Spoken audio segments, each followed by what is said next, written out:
Hello everyone, how is it going? It is Shabir from Velo City and welcome to the moment you've all been waiting for. It is now time for the ultimate Arknights Iceberg. Thank you very much, Subject, for solo requesting this over on Sponsor. I appreciate you big time, but hello everyone. Zekrom, hello. Irfan, hello. Welcome. TMF, hello. 100 American Bicep, hello. Crimson, hello. Subject, how is it going, man? Welcome. Space Marine, welcome to the stream. Hope you guys are having a good one. Hope you're having a fine Saturday evening now. This is our second stream of the day. Very excited for this, man. Guys, Arknights, what's our context? What is our context? Honestly, we've actually reacted to a fair bit now. You can see our Arknights reaction playlist over here. It's linked in the description, and I will drop this over here as well. It's Arknights and Enfield content, but slowly but surely discovering the world of Arknights. We've not played the games just yet, but as you can see, there is a bunch of Arknights we've already done on the channel. I'm not gonna lie, you're gonna get more questions after this, bro. Subject, I appreciate you, man. I appreciate you. Last time you watched, like, you know, lore and essay type videos on Arknights, I was bombarded with my own questions. I was like, bro, how is this possible? How is that possible? How is that related to this? And is this you know, like a mirror of this in real life? And it was crazy, man. It's crazy. Why are all the women so hot? I'm kidding. Alright, but anyway, yo, TMF, welcome. How you doing, man? And also, as you guys can see, we actually have an Arknights concert goal up on the screen right now as well. So when that gets funded, we will be watching that too. Hey, thank you very much for that, Zekrom, on cue. But not much else to yap about today, aside from the fact that a massive shout out to Sunil for this incredible 2 hours and 17-minute video. Guys, we're in for a doozy, so make sure you have some snacks, make sure you got some drinks, sit back, relax, enjoy the show, man, because we're in for a feature-length episode right here, so let's have some fun. Here we go. Now I'm gonna keep it 100 with you. Before making this video, I was 1000% sure an Arknights Iceberg had already existed. I was sure someone had made a video about it or somebody already made the de facto iceberg. But from what I've seen, the only iceberg video is about the base system, which is quite honestly based. And any other icebergs I've seen are either focusing on one topic instead of the whole community or a couple of years old. And because of that, I've decided to make this the ultimate Arknights Iceberg. I wanted to cover most things about the community and the game itself. So to do this, I asked my Discord, Twitter, Reddit, Rule 34, but above all, I also checked out other icebergs that the community has made. So before getting into it, you can find all the other icebergs I've used to make this video linked in the description. And I would also like to thank everyone in my Discord who helped add segments to this and provide thank you so much for this banger, man. I had zero clue about, like the Institute. So with all that being said, let's get into the iceberg, starting with the layer 1. I understood that reference. So, ex-wife, let's talk about it. It's a meme that was made around when the game released. The joke was that since Kelsey talks to the doctor in a colorful way, she was a doctor's wife in the past. And pretty soon the community ran with the meme, making art about it, jokes that she's the doctor's ex-wife, and is jealous that the doctor will not only continue the bloodline, but will continue multiple bloodlines. However, we now know the truth about Kelsey's feelings. Turns out she wasn't a tsundere. Is that how you pronounce her name? Kelsey? She just fucking hated us. But in Vigilia, her opinion took a turn for the better. So all in all, she wasn't the doctor's ex-wife. However, future wife is still kinda on the table. And let's talk about the doctor's donkey, I mean daughter now. So the meme of Ami being a donkey and W being a cockroach is really easy to explain. It exists because of Ami has 10-foot long TV antenna ears that makes her look like a donkey. And in the case of W, she just is a cockroach. Currently getting hunted down by Melantha with her skill, which is a meme unintentionally made by Kyo. They make guides for Arknights using low rarity units, and since Melantha is a really strong resource, she appears in most of them. And in those guides, you can be sure to hear activate the Melantha skill, no? He said it so much to where whenever the community activates her skill, his voice faintly plays in the background. He's pretty much Pavloved us. Now let's talk about Bilibili. Long story short, it's basically Chinese YouTube. Now the reason I bring it up is because, I'm gonna keep it 100 with you, the creators on that platform go kinda wild. There are so many high quality videos uploaded about Arknights daily. Now I mean, I can't understand a word that is being said, but at the same time, this is one of the funniest things I have ever seen. And I never thought someone Have you guys had Bilibili's going global, by the way? Gameplay, crazy. Yet here it is. So they need to be included because even though most Western fans may not go on Bilibili or understand the videos on it, the amount of memes and genuinely amazing creations on it is a gigantic part of the community. By the way, those videos are linked in the description. So continuing the bloodlines is a meme so large that if you told me you haven't heard it, then I would shoot you on the spot. We've actually been invited to be creators on Bilibili. You are an alien imitating human. Then I would shoot. I think we've seen that animation. Continuing the Bloodlines is a meme so large that if you told me you haven't heard it, then I would shoot you on the spot, as there's a 99% chance you are an alien imitating human speech. The meme came from Resident Evil on how Chris Redfield really wants his sister to have a wholesome time with Leon S. Kennedy. And the Arknights community evolved this meme to never before seen heights.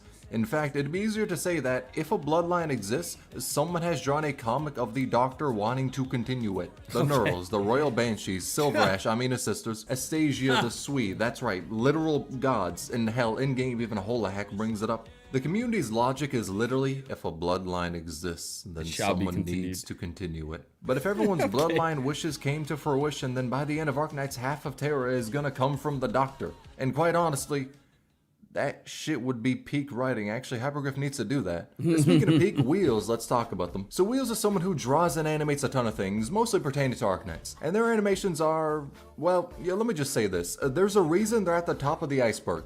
Everyone's is this the guitar? Like, I got friends who ain't even heard of Arknights before. Hell, they refer to it as Ark of Knights, and them motherfuckers still know about W Dance. Possibly because I always spam the skill issue gif of her dance to them, but that's besides the point. Everyone knows about Wheels' drawing, so much to the point where they actually worked with Yostar and did the animations for a fair bit of live streams. So it's pretty normal to say that they are one of the most well-known artists in the community. And little side note, the Shadowbringers animation they did is my favorite. They absolutely cooked in that one. And the idea of Amiya being the Warrior of Light is perfect because hearing her say this line would make me reach Nirvana. That shit would be funny as hell. FF14 translations, unfortunately. Now, many people know this, but Arknights has had a few, maybe more than a little few, moments where the translations wasn't precisely the most clear thing known to man. Yeah, I'ma stop beating around the bush. That shit was kinda ass at times. Now, this isn't me talking shit. Some of these chapters have a larger word count than a book, and a new event has dropped bare minimum once than the Bible, right? So it's entirely understandable to have mistranslations, and the most recent chapters have had much better quality in my opinion.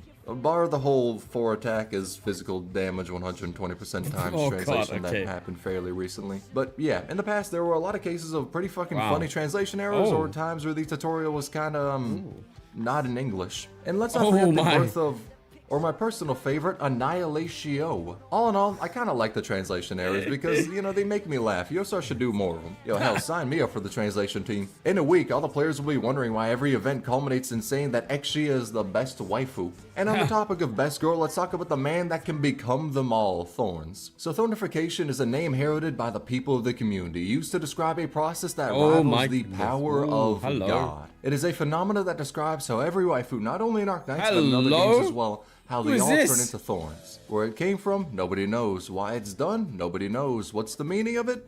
Well, we all know that. It's because Thorns is pretty damn hot. Hell, it got so big to where Blue Archive even made one of its official characters look like Thorns.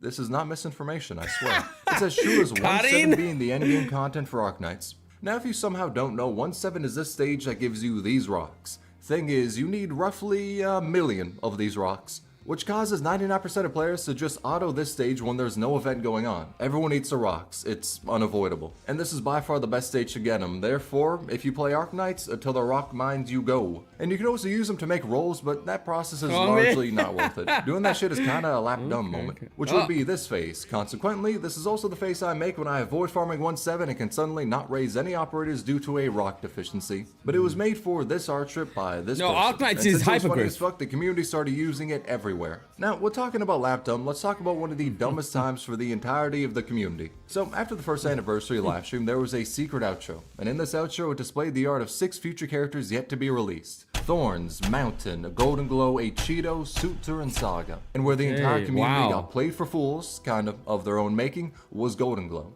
The only thing we had to go off of was this little art of hers. She appeared nowhere else prior to this. And people started saying how she looks like Corone due to her dog ears. And since we didn't know her name, people either called her Pink Dog or Pink Corone. And this was her name for a, long time. The thing is, that reveal was around April 27, 2020. We didn't get her banner until February 15th, 2022. It took almost 2 years between when she was revealed and when we got her. And when she was revealed, the NDA was lifted, and that's when her artist, Nami, opened the floodgates. For damn near 2 Nami's an artist! years, every Mad. single person in the community was calling her Pink Dog. We thought she was a dog. Then Nami came in and revealed the truth no one was remotely ready for. Okay, what is She it? was a cat. She had to sit back and watch everyone call her daughter a dog as she was under NDA and was unable to reveal the truth. That she was instead a Scottish fold cat. Now, in defense of the community, Scottish fold cats are like fucking dog weeaboos, so I think we get a pass on that one. But that is what birthed the legend of Pink Corona. On the topic of not fully understanding who or what an operator is, like let's talk cat about tail. Ansel. Now, say it with me. I know you're thinking it. Would.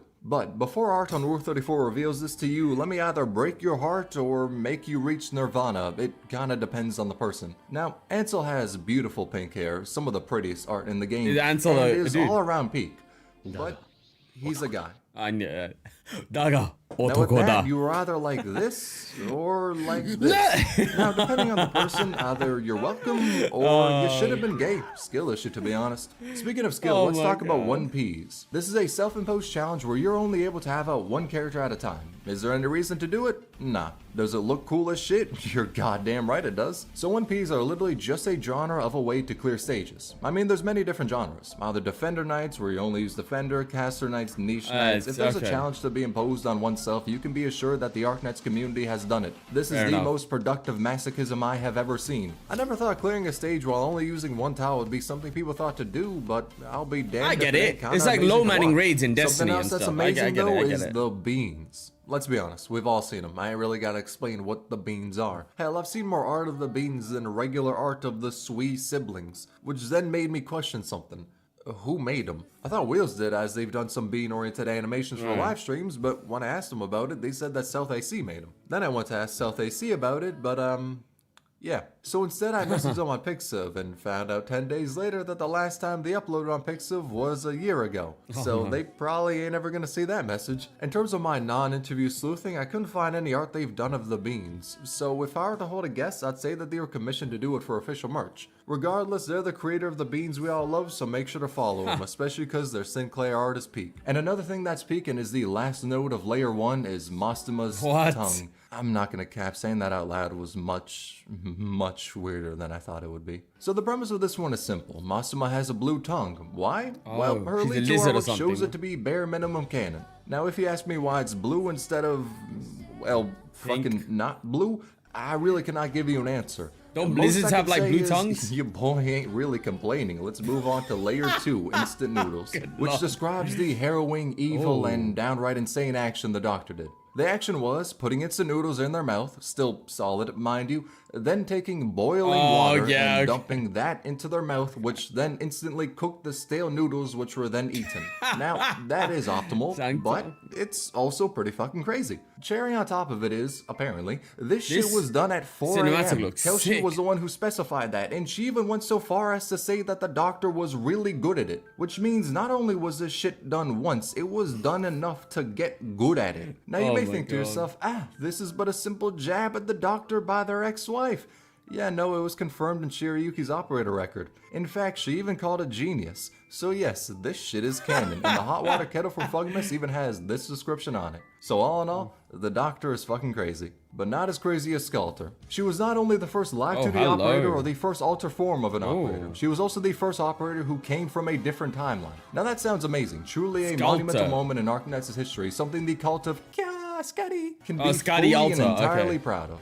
But this is Arknights, nothing is happy forever. Or, hell, nothing is happy, period. The thing is, Skelter is from a different timeline, in which she joined the hive mind of the Seaborn as their god, Sharmla. That's able to happen because even though a Sharmla was hunted and killed by the Abyssal Hunters in the past, after the battle was done, its blood went into Scotty's wounds, causing it to lie dormant within her. And if Scotty embraces her Seaborn blood, that will result in her kind of pulling an Eren Yeager and killing like 90% of the people in the world. This text explains it all. Basically, Terra finally fucking came together for once and threw everything they had at the Seaborn. The Grand Knights, the Emperor's Blades, the Apostolic Gun Knights of Laterana, the Golden Gods of Leithania, the weapons of mass destruction created by Columbia, the ancient arts of Sami, and the leadership of Yan, keeping the crumbling nations standing together. Yet, They were not a match for the Seaborn at all. Damn. Humanity only got a singular city to survive in, a stronghold, after Kelshi begged the Firnamuts, the Beastmasters, and used all ancient technologies just to build a last stand against the Seaborn. A race of creatures that are a hive mind which evolves after any combat encounter, spreading their knowledge on how to kill whatever hunts them. And Sculptor is leading them all so she can reach the Doctor. Reason is because she loves the Doctor, which then caused an obsession when she turned into a Sharmala, where she wanted to be with them at the cost of humanity. All of it. And her voice lines confirm that even with the last city, the Abyssal Hunters have died, and so have Kelshi and Amia. In fact, all the Doctor's friends have died. Sculptor is the worst possible timeline that can happen. If she becomes a Sharmala, then everyone will die. The Seaborn are just too strong. And Yo, Ida, welcome. This is fascinating stuff. Thank you so much for dropping by. Appreciate you big time. But damn, that's a different timeline from the Sculptor one. Horrid timeline, man. Neither of these timelines have happened. Granted, it still always can. Scotty's kind of a ticking time bomb. But since this topic is a little too depressing, let's move on to the person depressing, who made man. Damn. Mizuki. As I said prior, Nami is the artist of Mizuki and Golden Glow, basically their mother. And my lord, she shows her motherly love often. Oh, yeah? On her Twitter, which you should follow, by the way, you can see many posts where she asks about Mizuki and Golden Glow. Either plushies of Mizuki, Nami's so Golden sweet, Glow, man. Risk 18 clears with Have a good one, Ina. Mizuki's soft armpits. And also Mizuki in a maid outfit. And yes, this is peak. We need it as a skin. But she has been very prolific with her love for her characters, and Golden Glow decided she did not give a damn about that fact. When Nami went to roll for her, she decided to aim for max potential, which ended up costing her about 587. What? Well, it wasn't about that much, it was actually specifically that much. And that only gave her 5 copies, so for the last potential she used class coins. But that stream showed us 2 important and beautiful things. 1. Nami's love for her children. She is willing to do anything to max potential them. It is really beautiful. And 2. We got to see the strat Hypergriff uses to get back all the money they spend hiring artists. Truly, it's a god-tier business strategy, on the same level as the KFC collab. So Destiny 2? Oh my god! I know the Destiny 2 Iceberg. There was meant to be a collab, but it didn't come through, did it? And you know what's so funny? The collab happened in Fortnite, technically. I mean, it's a joke, but you can have... There's an Enfield character in Fortnite, and there's also a ghost in Fortnite, so and so you can see it in there. But yeah, there was meant to be a Destiny 2 Arknights collab. What happened? I can't wait to get to that part. Now, because of that, KFC is essentially I'm a Destiny fan, The bro. wild part is, this was meant to be some big hidden secret, whatever the fuck, because it happened years ago, and after placing it on the Iceberg, they kind of just did the collab again. Now, I'm not saying they did that because I put it on the Iceberg, but I am saying that y'all should thank me for giving global players another Exia skin. As originally, only CN had the collab and Global didn't get the skin. The art looks it was like great, that because man. they made the collab before the global version was out, which meant we didn't get the Exia skin. And I suppose the other skins too, but like, who the hell cares about them? Instead, let's talk about something people really care about though, Saria and Silence. So in about the first year of the game, people started to ship Saria and Silence. We have their relationship dynamic more pinned down now with stuff like Ifrit's manga, Lone Trail, etc. But in the past, we didn't know shit. We just knew Silence wasn't a big fan of the muscle mommy, and in spite of that, Saria openly wore her feather. Which I know seems kinda whack, like she just snapped that shit off of Silence, but it holds a different meaning. LeBerry, the Burb race, give their feathers to someone they're affectionate towards. Which means that in the past, Silence was affectionate to Saria. We know why now, but year 1 it was basically speculation. And Silence really wanted Saria to stay the hell away from Ifrit, who also has her feather. Which made the ship of Saria and Silence seem like Silence was the lone mother doing her best for her kid Ifrit, while Saria was the deadbeat dad. Of course we know now what the relationship is more specifically, but that was always a funny early ship. And quite possibly the funniest piece of drama was easily the Arknights designs are over-sexualized. What? So this was a fun one. Hell, I even made a video about it. It all started when this person made a comparison between Arknights designs and Genshin designs. They said that in their opinion, Arknights designs are good whilst Genshin designs feel lifeless, using Golden Glow as an example. Then someone came in and said that her design is just a bunch of random shit thrown together. And they decided to double up on that statement by saying Arknights designs are just hypersexualization to appeal to horny teenagers, which then caused the greatest ratio I have ever seen. Oh my god, yeah. It felt like about 8 million people came out of the can't compare it to Hoyo, man. Come on. Even Genshin. I know Genshin is probably the most tame in design out of the Hoyo games, but come on, man. Even Genshin is mad, bro. Like, come on. It's gacha, man. Like, bro, oh my god. They're meant to sell characters, bro. Come on. What are you doing? Woods and hunted their ass down with the greatest smackdown of all time. Everyone was quote retweeting their ass with pictures showing just how over-sexualized Arknights is, showing Fia Meta wearing regular clothes, or displaying Shiny in her Aileen the Crow cosplay. There's gonna be so many different characters, Mudrock man. wearing her sultry full-body armor.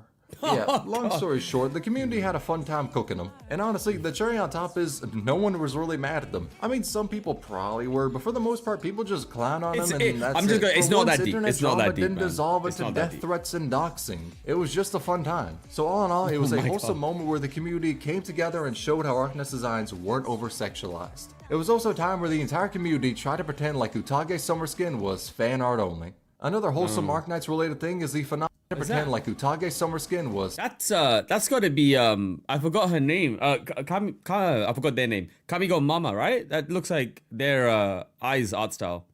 It's fan art only. Another wholesome Arknights related thing is the phenomena of Ak bringing operators to Glock o'clock whenever they're in the Ifrit tile. You see, Ak has his funny little third skill that can retreat an operator forcefully, which has made many dub him as the imposter amongst Rhodes Island, and people have used his skill to great success, the succession being the murder of anyone who dares enter into the Ifrit tile. Now you may ask me, what is the Ifrit tile? Well, it's a tile for Ifrit and her unique range. And from there, you may ask me, why did Rosmantis have to die? That wasn't a good tile for Ifrit and she wasn't even in the squad. And to that I say, ask 777 Ucky, not me. Speaking of Ucky, god gods, let's talk about them. And yes, Ucky is a god god. There is no better way to finish this stage. But this point of the iceberg exists to cover all the channels that made Arknights honestly bearable at times, because there was no goddamn way in hell I was about to do pinch set without a fucking guide. But there's kills and videos uploaded, guys, even since the game release. Same goes with Ekogen. Dr. Silvergun is a channel who completes many things with just 4-star units, and honestly, that shit is respectable as hell. I think I'd lose my mind if I had to do that. And outside of the scope of guides, there's also many people who upload operator breakdowns, like Yi, which maybe isn't the best example as they've recently stopped making Arknights content.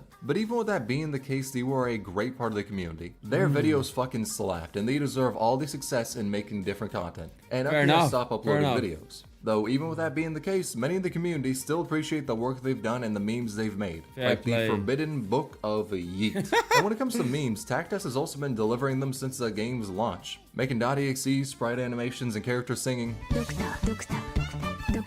He also translates and uploads Bilibili videos and gives the revenue to the creators from Bilibili. He even helped me out when I got a fraudulent copyright claim on a rolling video, so all in all, that motherfucker's my goat. Another guide creator is Peter YR, who was basically base god for EN players. They've shared a lot of resources and strategies on making your base as efficient as possible. And honestly, there's a shit ton more Arknights content creators I can mention, but the video is already like 2 hours long, so I'll just cut this segment short. And also because, I mean, Kukikaze literally made a video recapping all the content creators of the game. But I did want to talk about the content creators who made videos for the game and have either helped the community through the most CBT-inducing stages, gave us funny memes, made the base more efficient for behavior therapy, right? Or handed out recommendations on who to build and who to avoid like the plague. One character you should aim for though was Jessica. Not for any gameplay incentive, nah dog. It's because she can fund the creation of a second universe. Let's talk about the richest cat. Now her father is the CEO of Raytheon. Long story short, big ass business, lots of money. As a result of this, she can fund all of your limited banner roles. Due to her having enough money to buy heaven from God, many people have been speculating that the reason she has 3 skins and an alternate form is because canonically she owns Hypergriff and has all outfits in town. What we're seeing is only an infinitesimal amount of her wardrobe. You may think this to be a hyperbole, but think of this. Her father runs Raytheon, a weapons company. Oh my god, I thought that was a joke. It actually had Raytheon in the game. Oh, Raytheon, sorry. That's freaking incredible. Oh my god. Think of this. Her father runs Raytheon, a weapons company, in Terra, the land that has a war every single month. Oh, Business man. is booming, and I mean that in a literal way. So long story short, that's how Jessica can canonically buy Rhodes Island with her pocket change. Hell, her garbage can probably be used to fund 8 different E2s. And on the topic of garbage, let's talk about the man that fell into a garbage collector, Kevin. So in the third Annihilation, you can see a jetpack soldier have their jetpack malfunction and drop into the garbage collector. That's Kevin. In the past, him and Ethan were friends who wandered around the world together and decided to join Reunion. Though later on Ethan left Reunion and Kevin became a Yeti Squadron member, which then led to his path of falling into the hole. Not only once, but every single time we auto this stage. He's basically going through a fucking ReZero death loop. Now some brave souls try to save him from this fate, and it was impossible until Irene released. Her skill is able to levitate Kevin and allow him to go away from the hole and live a better life.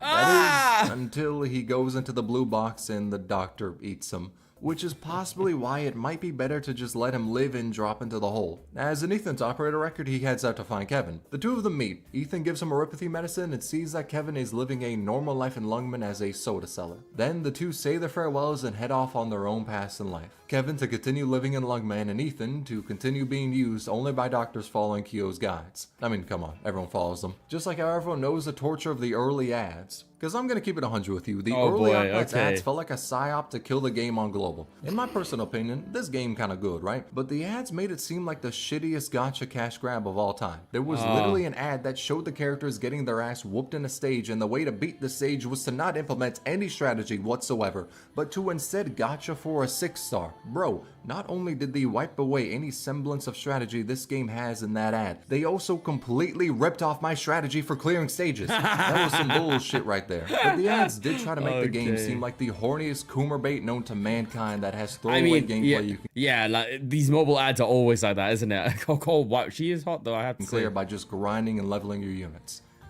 Which actually makes a lot of sense as to why the ads were that way. I actually just came to the realization that the ads in Arknights were not a psyop to ruin the game's reputation on global. Nah, he just mixed up the marketing campaign with what Azura Lane wanted to sell their game as. Holy shit, that makes a ton more sense. Oh my goodness. Yoastar must have switched up the advertisement guidelines for the two games. Jesus, after 3 years, I finally found out why they were so ass. Man, I feel like I know everything right now. Damn, yo, call me Kelshi.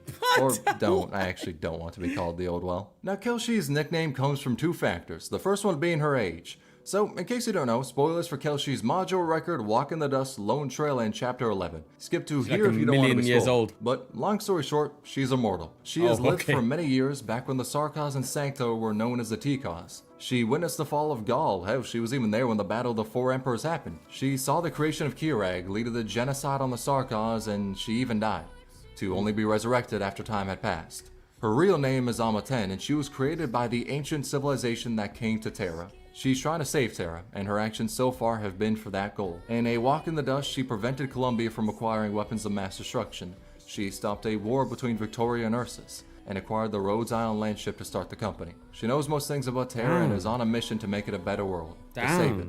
Even though she herself is not the most powerful person, she cannot control all of Terra, cannot monitor what dangerous acts are being committed, but she still tries to help the world, even with 10,000 years of its weight bearing down on her. Due to that, she distrusts humanity and is pessimistic on their future. However, she has not stopped helping it, and her actions have saved the world more than once. And because she has lived for 10,000 years, the community decided to call her Old Well when her icon appeared next to this node's name. It was simply a skill issue. If you didn't want the moniker, you shouldn't have dropped right there. I know for a damn fact the person who made her low light is disappointed in that play. In case you have zero clue why I just called a low brightness light a person, let me explain who Low Light is. Long story short, they're the person who made Arknights. Low Light, or Hai Mao, is the founder of Hypergriff and is currently the head producer of Arknights. So, long story short, yes, they are John Hypergriff. Now, the reason Low Light is here is because, yeah, on one hand they did make the game, but who gives a shit about that, am I right? The real reason they're here is because Low Light is based as fuck. Let me give you an example. Someone made a deepfake video of him singing Bakamitai, and that shit became a meme. Fast forward to 4 months later during Hypergriff's year-end party, this Chad decided to play a video on the mini-movie screen they had, and nobody could have prepared themselves for what was about to play. It was Low Light not only mimicking the video of Bakamitai, but he was also singing it. And the memes don't stop there. Recently, someone made a post about the new event saying how they don't like the portrayal of rice crops being stepped on. They called Low Light a royal descendant who doesn't understand the commoners' hardship. His response to that was simply, "What? I farmed before. He also got the title of Pharaoh due to his love for Egyptian culture, which also resulted in a meme being born called the Pharaoh's Blessing, to only later be officially recognized when they had this He art looks appear on the young, live bro. stream. It's the meme, but his face has been replaced with a random. There's also the other title he has, God Hand. Let me tell you the tale of how this moniker was bestowed. On the morrow of Arknights' first anniversary live stream, there was a Wheel of Fortune. It would determine what rewards the players get, and all is naturally all. So the Wheel of Fate was spun and came to a stop. Not on all. Then the force of nature known as low light pushed it to all, giving players more rewards, which is really cool, but it does not stop there. They did similar things in the second anniversary, 2.5 anniversary, third anniversary, 3.5th anniversary. That's so good. And due to this control of the Wheel of Fate, he has been dubbed God Hand, which is a cool ass title, but since I've read Berserk, not gonna lie, it's a little terrifying. Knowing that the God Hand is behind Arknights is a strange concept. But it does kind of explain why the story is so damn depressing, and helps to explain the torture of the Loud Squad. Now to those of you who are unaware, let me tell you about the Loud Squad. You'll listen close because after this, you won't be able to hear them again.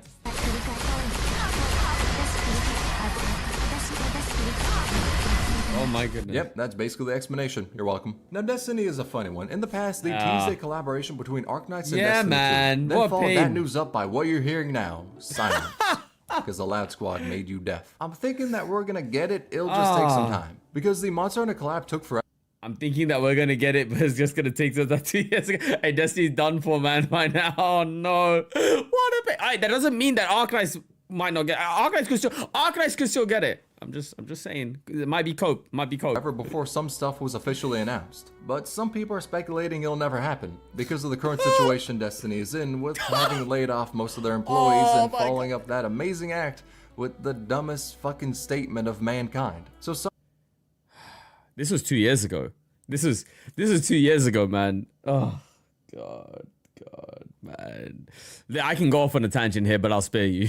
Some are saying Destiny may not have the resources for the collab, as I'd imagine it'll be a two-way street with how their Fortnite collab puts skins in the Eververse shop. Or it's possible the Hyperglyph may want to distance themselves because of Bungie's shitty decisions. We don't know. Anything now is basically speculation. My 2 cents is that we're gonna get it, but it's just taking a while. And when it comes to what's in the collab, it's looking like it's skins and a mini story only, but we'll have to see the particulars of it if it drops within our lifespan.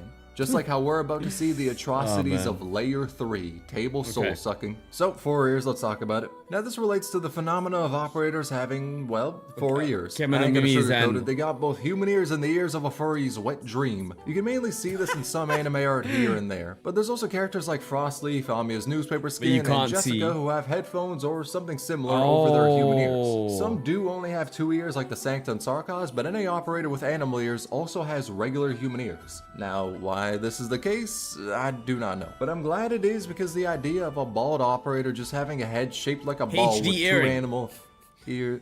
Wait, if an operator is bald, then does that remove the fluffy animal ears, or do they just look like a Sphinx cat's ears? Oh my God. You know what? I don't like this train of thought. I'm gonna abandon it. Let's instead talk about something wholesome, ships. So in the community, many people ship many different operators. Hell, there's so many ships out there to where you can barely see the waters. I did talk about the Saria and Silence one prior, but this is going to be more broad. Let me just go through some of the popular ones. Texas and Exia, Hoshiguma and Shen, Silver Ash and Courier, Mostama and Exia, Lapland and Project Bread and Province, Ceylon and Schwartz, yeah, that one's basically just canon, Akin Warfare and Sora and Texas, the One-Sided Love, Blue Poison and Glaucus, and Franco with Liskarm. Yeah. That's not even 10% of the ships I've seen from the community. The Arknights community is one of the rare cases where a community likes shipping characters with other characters more than the self-insert. FGO players can never. Let's talk about the Arknights mangas. Now, in case you haven't heard about these, by God, I'm about to give you so much reading material because there's a lot. Road's Kitchen is about cooking, but it mainly uses that setting to just tell stories about the operators. And one of the chapters is actually the most wholesome story about Rosa learning how Zima and Gummy accept her and don't hate her, which is what I love to see from Arknights. There's many depressing stories, but getting the wholesome ones every now and then remind you that it isn't the most bleak story. There are good times. This is what I love to see. Just operators having a good time enjoying life.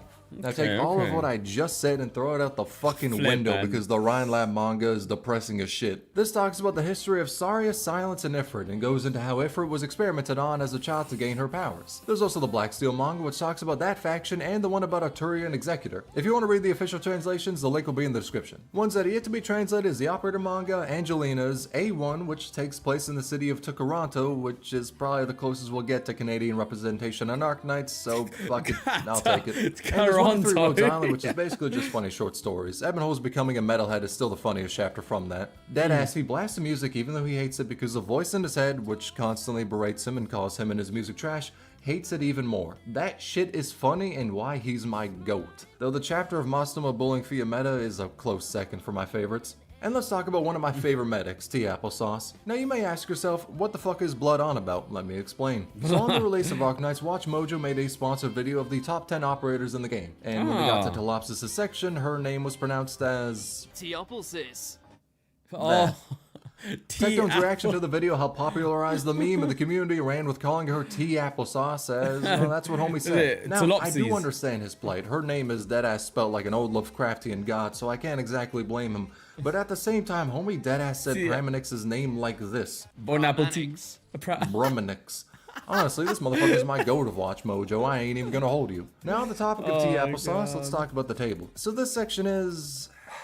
it's gonna get the video demonetized. In the past, year one of Arknights, someone made a drawing. In it, Blue Poison is given a cake to the doctor, one she made. It's really wholesome because Blue Poison says everyone is afraid of her because she can make poison, and they're especially scared of her food because they don't want the Putin special, if you catch my drift. But the doctor accepts her and her cooking, and because of that, she makes a cake to give to him, one of the few people who is not afraid of her. As she goes to hand the doctor the cake, she notices he's asleep and decides to just leave it there.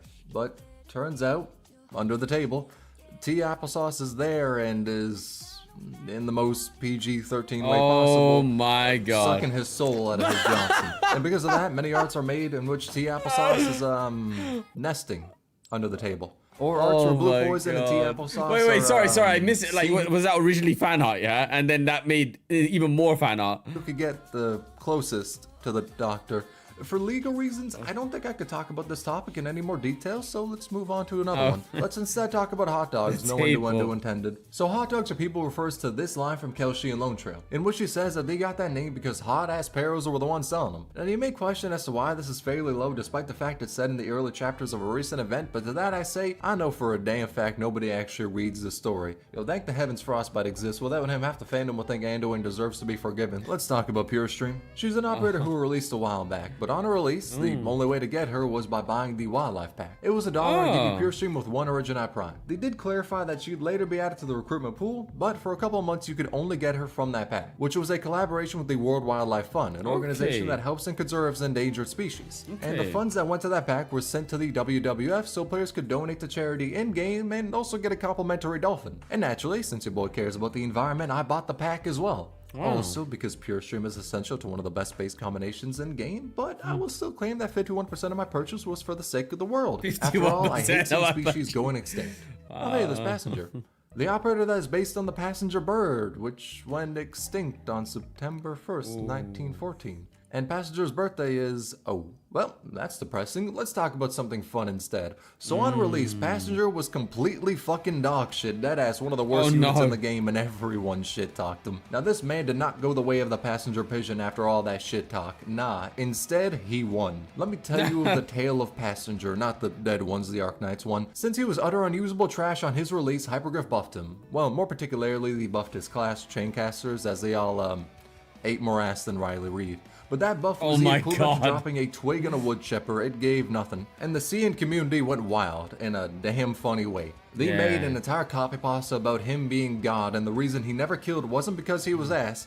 It was because he was too kind. By the way, Lowlight saw this shit and promoted the memes. But guess what? It don't stop there. On national TV, this high school student, nay, this Chad, deadass said to buff Passenger. So because of all the memes, because this Chad decided to speak the truth, and because Passenger was by far the worst 6-star in the game, they decided to buff him. Wow. Again. And so they made Godsinger real. And the buffs didn't stop there because they dropped a fire module for him. I know modules are meant to be a power increase, but I'm gonna call it a buff because it feels like there's a 50-50 between getting something like Ling's module, which is the greatest buff imaginable, and something like Dusk's Mod X, which is honestly just an insult. And that is how Hypergriff made Gottsinger real. Honestly, he's strong enough to be a Beastmaster. Now, in case you don't know what that is, Beastmasters are talking animals. What the heck? I'm not making that one up.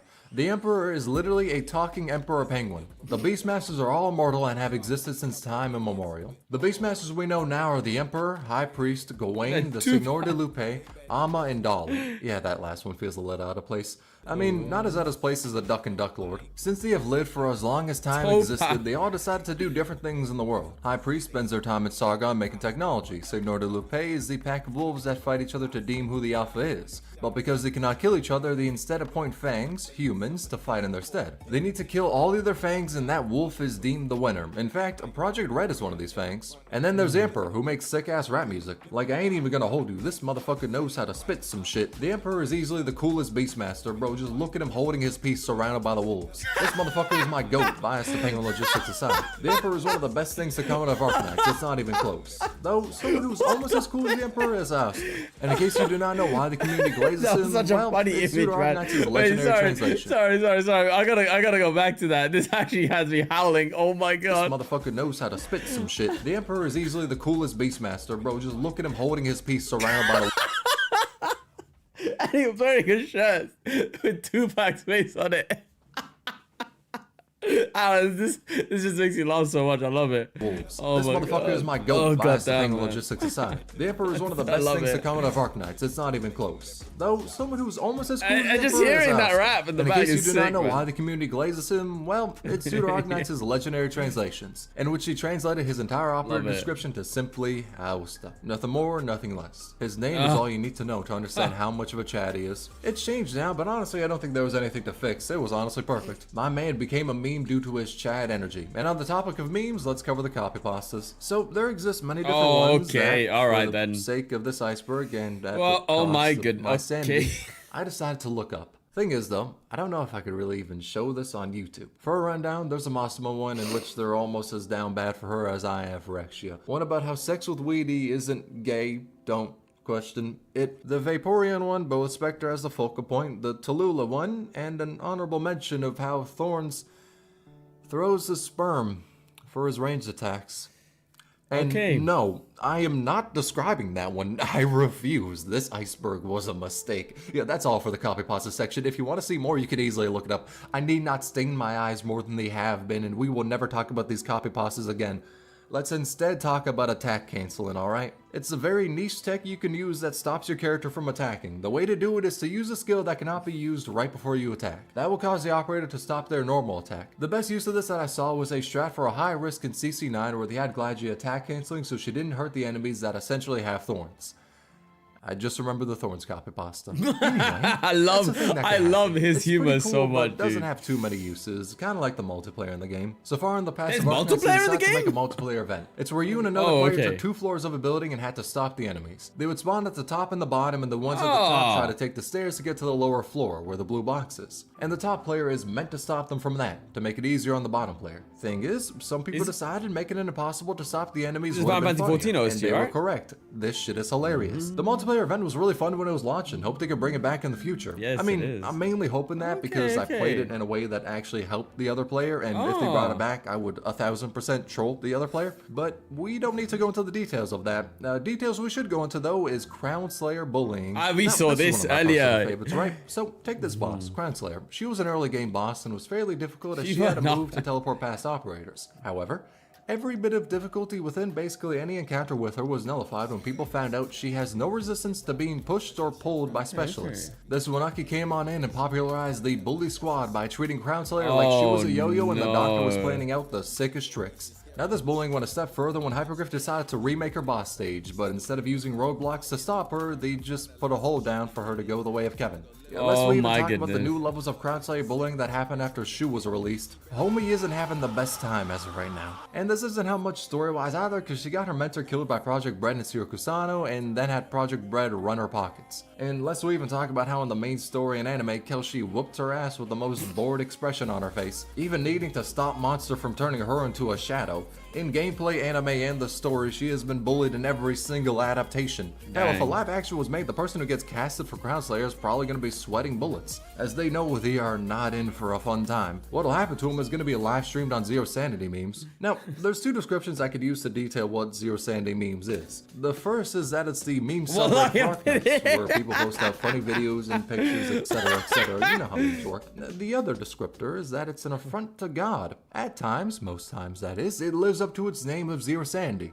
Within that realm of tragedy and insane doctors, there exists no law. Damn near everything is posted. Horny posting, more horny posting, even more horny posting, and somehow, oh my god, yet even more. Oh my god. Posting, and there's a fucking tag called Kataoka-san posting. What the fuck is that meant to be?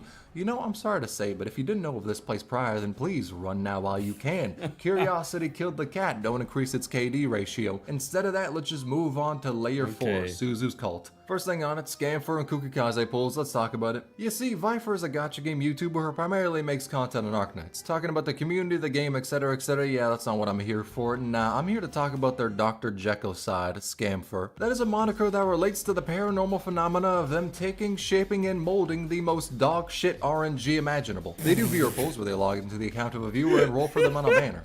Thing is, a lot of the times, like 90% of them, it results in permanent account damage. Against all odds, consistently defying probabilities set out by mathematicians, the rolls find a way to prove that rate up is a lie. Shit, them rolls basically taking a page out of Nexon's book. And due to this, the name Scamfer was not given to Viper.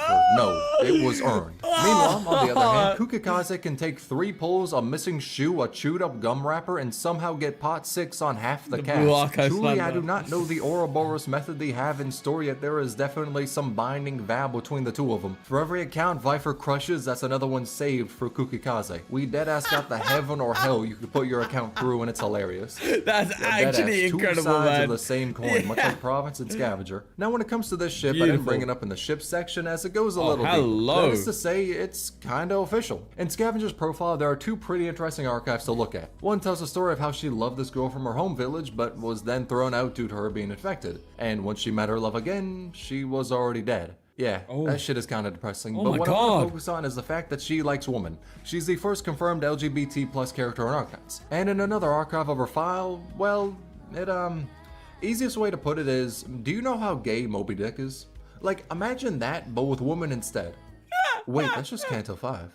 But yes, this archive shows she has feelings towards Province. And what's more is that the official artist for Province made art that's kinda, sorta, entirely shipping the two of them. Now, it's not like a million% confirmed, you know, they haven't been roommates for 10 years now, but like, come on, dog, this shit is more obvious about being gay than I am about being bisexual. Let's talk about the king of controversy, Summer. The reason I say that is because damn near half of Arknights' controversies have all taken place in Summer. At first, it started out small. To get materials from Obsidian Festival, players had to do stages, get currency, to then buy a token to do a different stage, and use what they got from that to then buy materials. So it was way too convoluted, but nothing terribly egregious. Not that many people were mad, but they were a little annoyed. Then next summer came around. In it, they did a rerun of the prior summer event, Heart of Surging Flame, and Hypergriff decided to make a new banner with thorns. Thing is though, since it was a rerun, anyone who played the event prior was unable to get any more Origini Prime, which meant less rolls, but also no way to get new skins for free.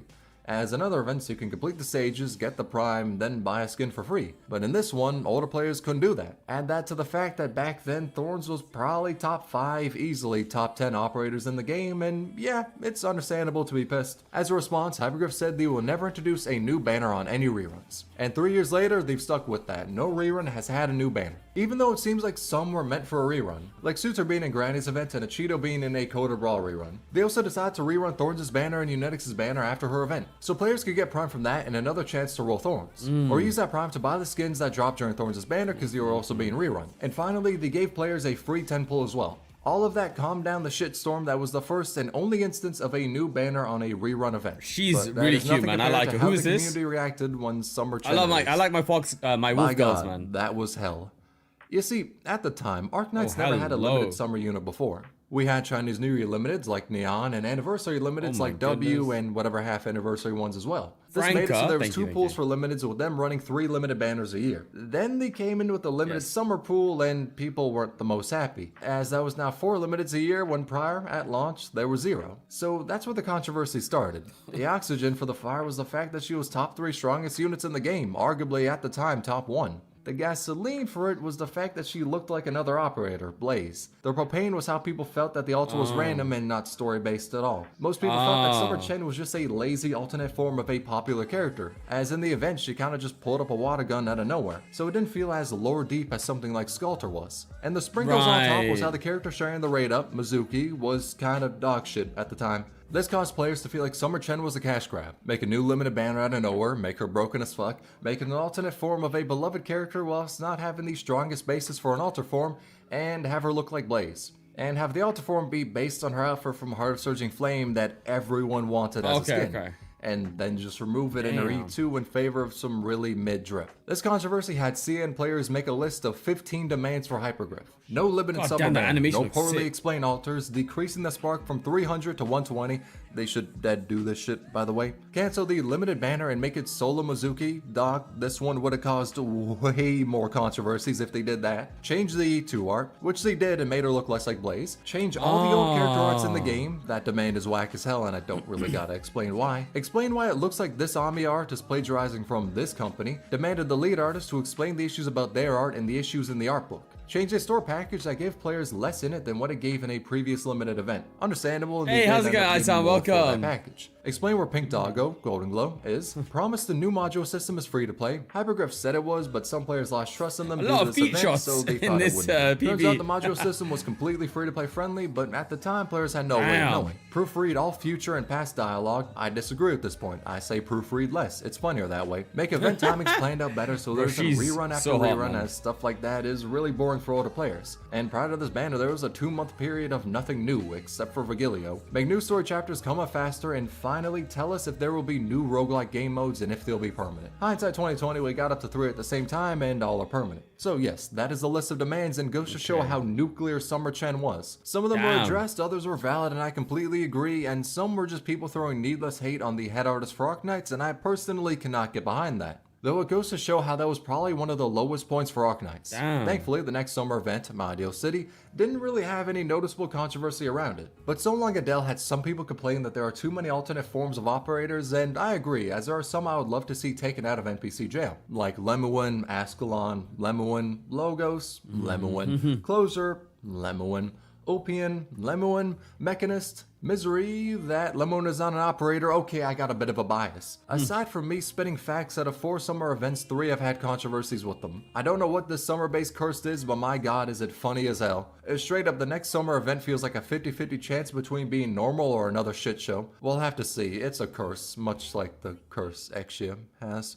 Yeah, it's time. Time to talk about the extra dojins. And due to how the subject matter is, I'm a dead be showing cute pictures of cats because showing what I'm talking about will traumatize all of you. As a disclaimer, I'm not sad about how high this is in the iceberg. No, I'm fucking despairing that it should be higher. Deadass, this deserves to probably be in the 2nd layer, but your boy wants to represent the community a little well. When I was making the iceberg, I wanted to put it in the lowest tier, but everyone said that shit deserves to be higher. And I get it. I know. Dear God, trust me. I know. But please, let's just somehow pretend, that not everyone knows of this accursed knowledge, alright? So with that being said, to those of you who have no clue about the Exia Dojins, which is like 99% of the community, totally, let me explain.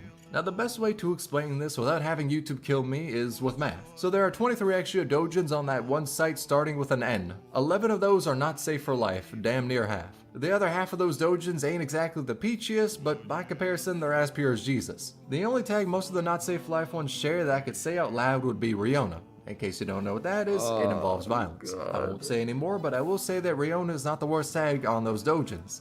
Thing is, most of those dojins were created by an artist called Kato Okasan. And real quick, do not harass them. I bring them up for the sake of the iceberg, but I do not wish to see people harass that artist. People have done that in the past and it's fucked up. It's fine to not like the work, but I don't believe people should give them death threats over it. It's fiction. Now, they're Fiction the is one who's fiction, drawn man. most of the fucking spicy, like a goddamn Carolina Reaper, extra art, and due to that, whenever she is brought up, like a fucking Amber Alert, someone will be there to bring up Kataoka-san. For better or for worse, their arts are known by most. But the curse of Arknights Dojins don't stop there. There's one of Chen and Aya getting an autopsy. Nothing actually sexual, literally just an autopsy. And also one about Snow Saint not exactly having the greatest time.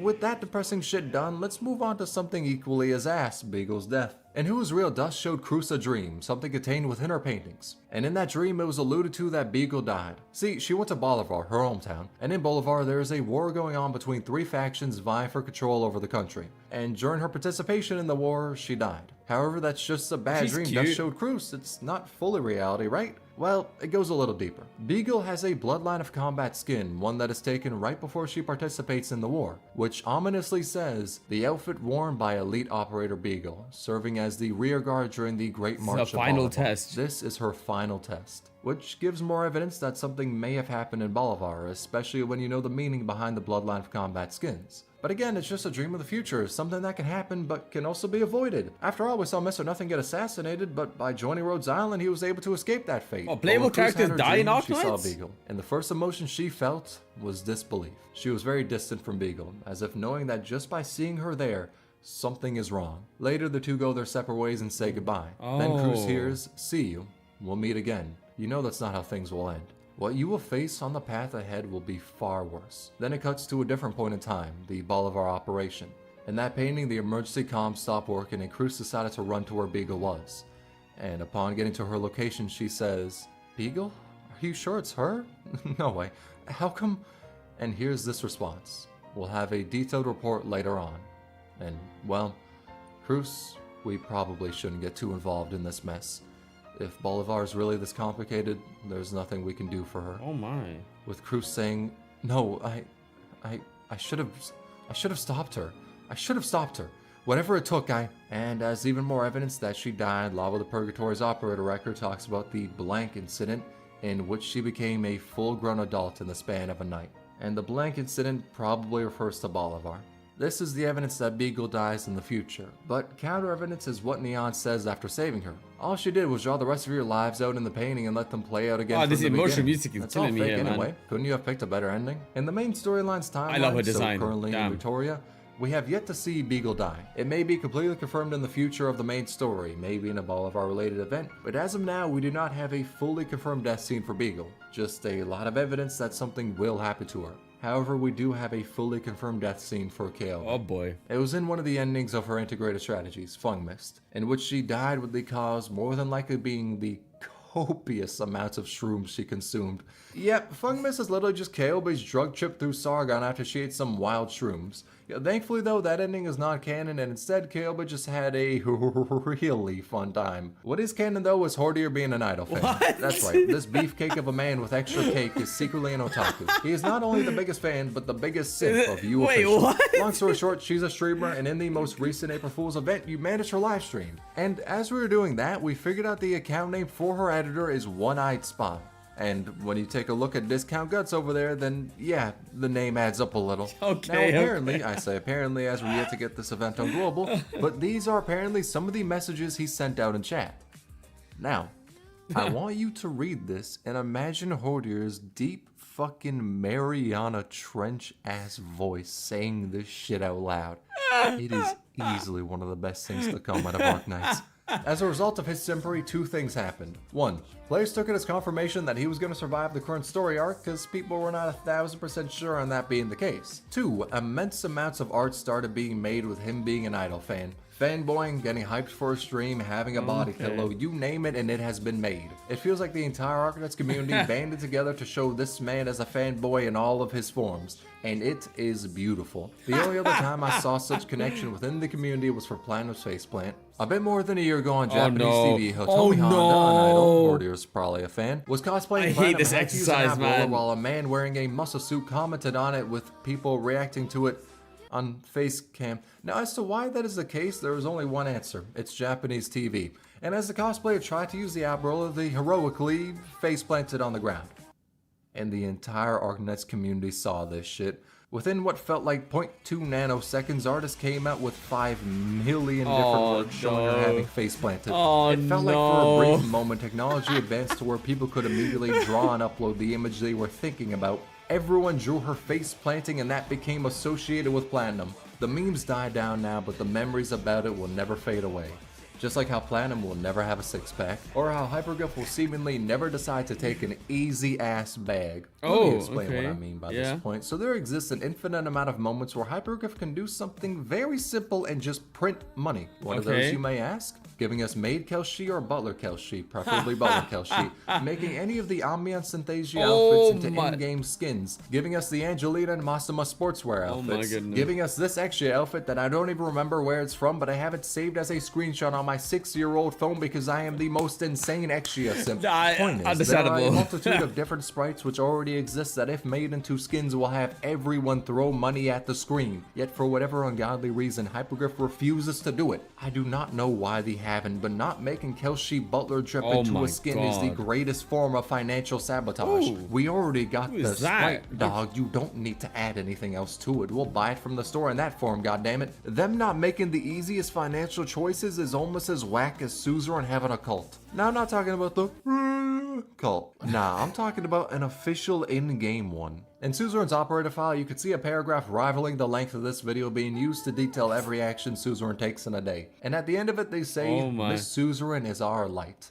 And to not let her meet Lapland, that one's a smart decision. But the operator record showed us how a cult exists who calls Suzerain our light, which has caused many artworks to use that term in a literal way, as in Lightbulb Suzerain edition, and also for people to sob and say, our light, whenever she briefly appears in a live stream. Yeah, one of those is a little more wholesome than the other. The other's about as wholesome as Enes's history. So this is Ines. You may look at her and think two things, damn them thighs. Also, she's a Sarkos. Thing is though, she isn't a Sarkos, she's a Cabernet.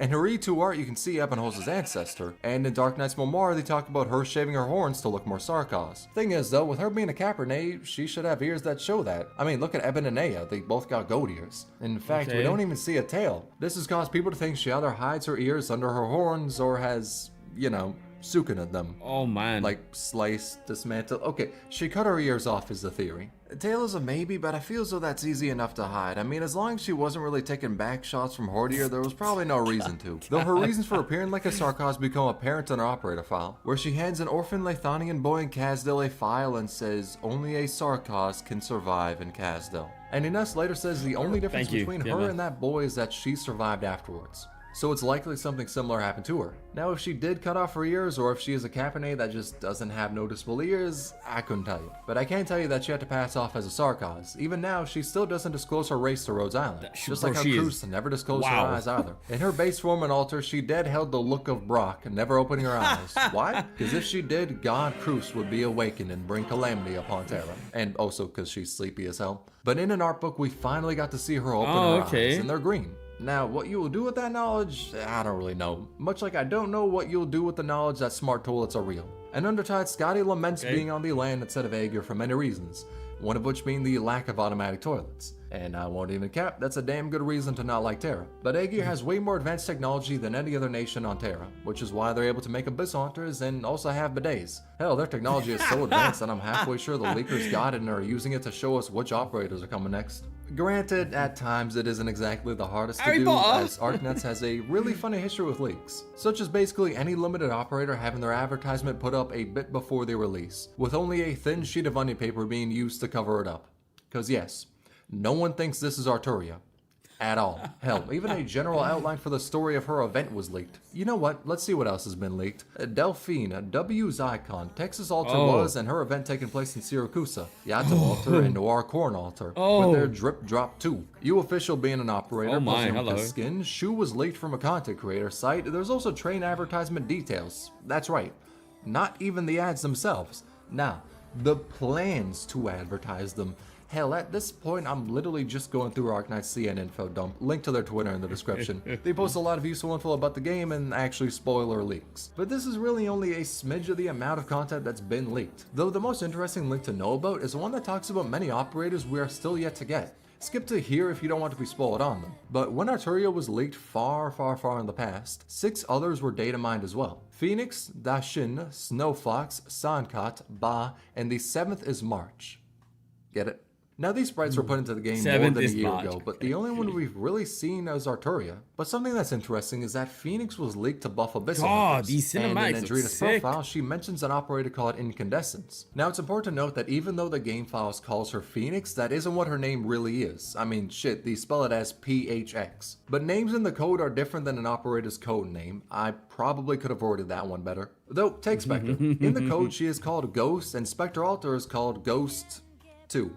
And that was something people saw in the code which leaked us getting an alt for Spectre before she was released. So it's possible Phoenix can be Incandescence, but we'll have to see. I mean, we'll see leaks about it before she drops, but again, time will tell. And with all that being said, let's move on to Layer 5, the fake collab we deserve. For the start of Layer 5, let's begin talking about something I love, PvP and War Crimes. For IS3, there was a bingo lockout done by Lungman Dragons and officially sponsored by Yostar. To enter into the bingo, you needed to clear the qualifications by doing any of these 3 challenges to make a bingo while following these rules. Based on speed, the top 8 would be selected, with each line, column, and diagonal having their own top 8. Then, past the qualifications, there was day 1 and day 2 till a winner was announced. For day 1, there were 16 tiles on a board, with each tile given its own amount of points. The first to get over half the points, or the one who has the most points when time runs out, is considered the winner. Right, That's that's a similar sick. system, but And 25 officially tiles sponsored, instead. was the it? matches were players speedrunning IS3 whilst achieving those challenges on the board. And at the end of it all, the winner of Bingo Lockout 2 was Dr. Yotes. And a similar challenge was done by Viper. Remember we talked about him prior, the Reaper of Arknights accounts. He made a series called Arknights Challengers, in which many players battled to see who could be the #1 spot. The rules are simple, laid out in a 16-page document, which is still shorter than this current script. Long story short, 5 stages are selected. A TO flips a coin and the winner selects the stage they want to use. The loser then gets to select the next stage until someone wins on 2 stages, with grands needing the winner to win 3 stages. Each player is able to select 5 ops to ban, and then they play to see who can complete the stage first. Okay. All in all, these 2 are really damn cool events, as it usually feels like the global side of the player base doesn't get to experiment too much with the game's challenges. Due to the fact that CN is 6 months ahead, anything like Contingency Contract or the crack demon that was Pinch Out are usually thoroughly explored before global gets to mess around with it. So it's nice seeing global players making their own challenges and competitions for the game. I mean shit, another example is Arknights having its own speedrun category, and even a Discord server that discusses speedrunning for the game, either sharing vids of it or tips for it. Link in the description in case you'd like to get into Arknights speedrunning. And damn, I never thought I'd be able to say that for a mobile-only gacha game, but yeah, here we are. Much like I never expected Tupac would be canon in one. Okay, so remember here when I we brought go. up the Emperor and said how much of a chat he was?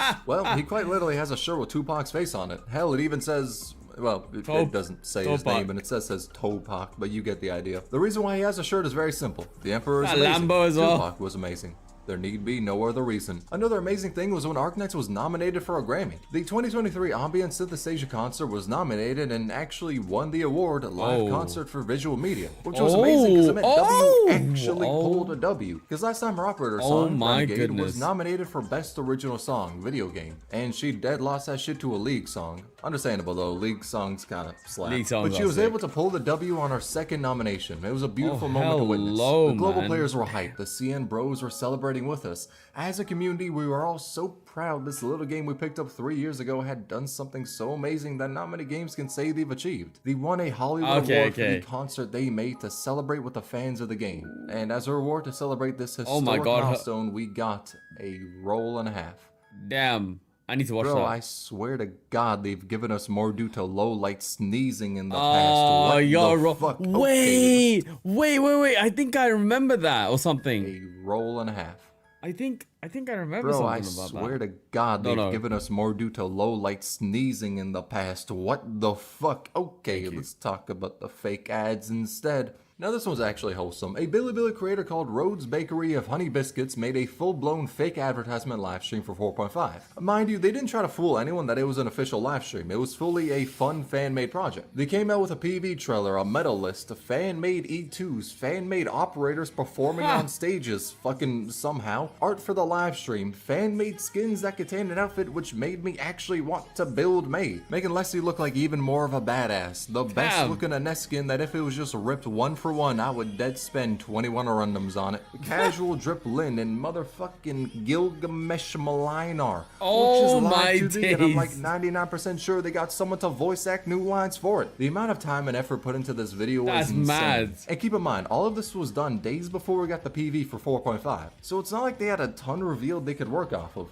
I won't cover any more of it in this video though because I want people to watch it on Bilibili. The link is in the description alongside CN Infodump's tweets about it, which link directly to the other people who worked on the project. I cannot fathom how much work was done to make this a reality, but I can easily say it was one of the best Arknights related videos I've ever seen. Stand proud, Bilibili content creators, you can all cook. Meanwhile, all the channels that steal content from Bilibili can please exit the community in the quickest fashion possible. So I want to keep this iceberg wholesome. Of course, talking about serious subjects was something I wasn't gonna avoid, but at the same time, I don't wish to bring up drama that really leads nowhere except bitterness. But when it comes to people who steal and re-upload content from Bilibili on YouTube, then it does need to be brought up as it's an important topic for a serious problem. Now, in case you do not know, there exists and has existed some channels who take content from Bilibili and re-upload it for profit on YouTube without the original creator's permission. I will not name those channels as I hate witch hunts, and also do not accuse anyone of doing something like that with no proof just because they uploaded a Bilibili video. As again, some channels like Tactus ask for permission and give the revenue to the original creator. Now, with that being said, let me talk about the funniest case of a channel that stole Bilibili content. So they ripped that shit, downloaded it, then hit upload on the MP4. In the description, they gave some brief link to the channel on Bilibili, said they had permission, they fucking didn't,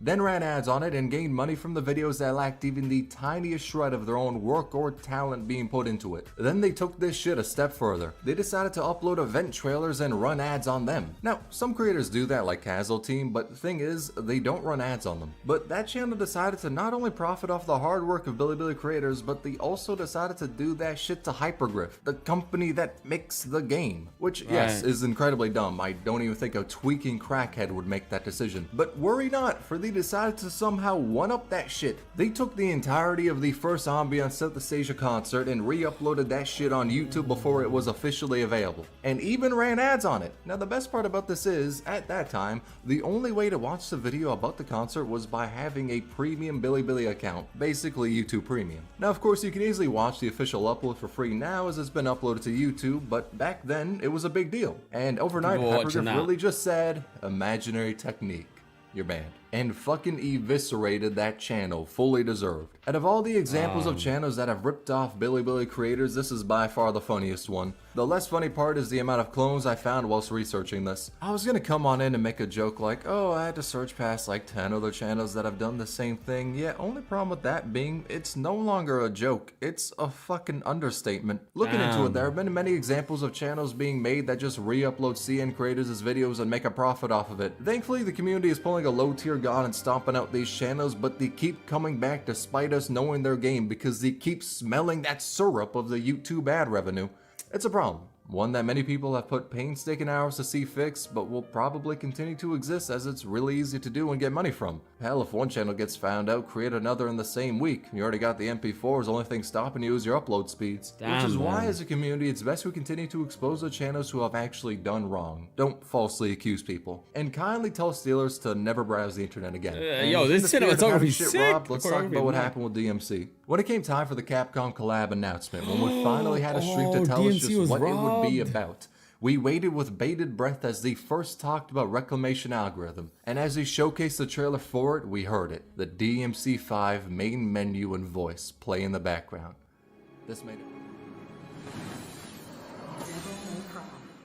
made everyone so hyped that we got DMC as prior, we only knew it as a Capcom collab. That shit could have been anything from Dead Rising to Mega Man or Resident Evil, but most, myself included, wanted DMC. And that music gave us hope for that shit to be crushed in favor of giving us a Monster Hunter collab. Which, there wasn't anything wrong with that. In that fact, works it's pretty too, much I a guess. beloved collab. Yeah. But the music playing really just set us up for disappointment. right, Evidently, that shit was a mistake. It was not meant to play. I like to Oh, imagine that an employee at okay. Hyperglyph was hyped thinking we got a DMC collab, and when they heard internally that it was just Monster Hunter, they dejectedly fired up DMC5 to practice some virtual combos, and accidentally had the menu sound play on stream. That's probably not what happened, but that headcanon helps me cope in knowing that I wasn't the only lost soul on that day. So that's what I'll say was the case. Another thing that was robbed from us was Beta Kelshi. And no, Ooh, I'm not okay. talking about the abomination that is Happy Kelshi from Enfield. That shit is terrifying. I'm instead talking about how Kelshi She's was from available Enfield? as a Oh, unit in the shoot. beta version of the game, but on release she just disappeared until we got her during Sculptor's event, which means that it took till the end of the world before she would even allow the Doctor to command her in battle. True ex-wife energy right there. But Am I in being beta she gaslit? played much differently. Monster was still summoned for her and she was still a medic, but Monster had ranged attacks now. In fact, that shit was AoE. Her first skill was a generic more attack, second made Monster hit slower but harder and slowed the enemy on hit. Then it was reworked to where her first skill was still an empowered hit, but it also stunned the enemy. The second skill still increased attack interval, but binded on hit with a small chance to stun. And if you ask me, by comparison to her beta form, they buffed the shit out of her.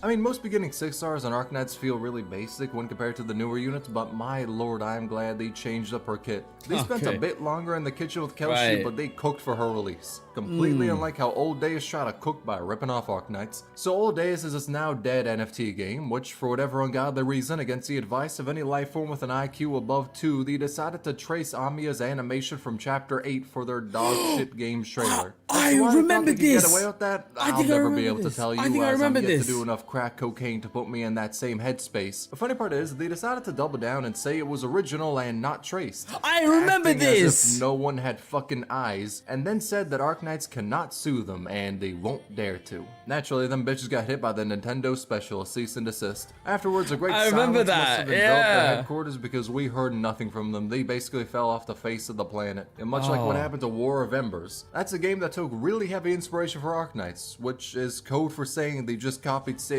one-to-one. I don't care to speak too much on it, as I've heard no mention of this game in the past 2 years, so it must have been banished to Beyond the Shadow Realm. Possibly because they apparently stole from Mobile Legends and Raid Shadow Legends as well. Yeah, I was gonna say, this is like my guess on Raid. its fate is that it either died from being an ass game, or those 3 companies weren't the most pleased with their work. Kinda like how the community was when we saw our blatantly traced Beanstalk skin. Actually, nah, that's an overstatement. Tracing would have been better because That's this AI, shit ain't isn't it? tracing. It's fucking AI art that Yeah. was told to recreate Beanstalk skin. And as is the case with AI art, it looks like shit. And somehow that was promotional art uploaded by the Chinese version of Guild Wars 2. And I wouldn't be surprised if it's been taken down, as stuff like copying Arknights' character designs happens on like a bi-monthly The basis. thing is, right, again, not excusing this, but I'm pretty sure this stuff is outsourced. Again, not excusing it because the people overseeing it should have caught it, but yeah, man, ouch. Ouch. Not a good look. Not a good It's look. just so Hyperglyph is kinda used to this shit. Hell, just a bit ago, one company decided to copy Sari and Leslie's designs, and Hyperglyph took action against them. It happens way too often, but at the same time, imitation is the greatest form of flattery, so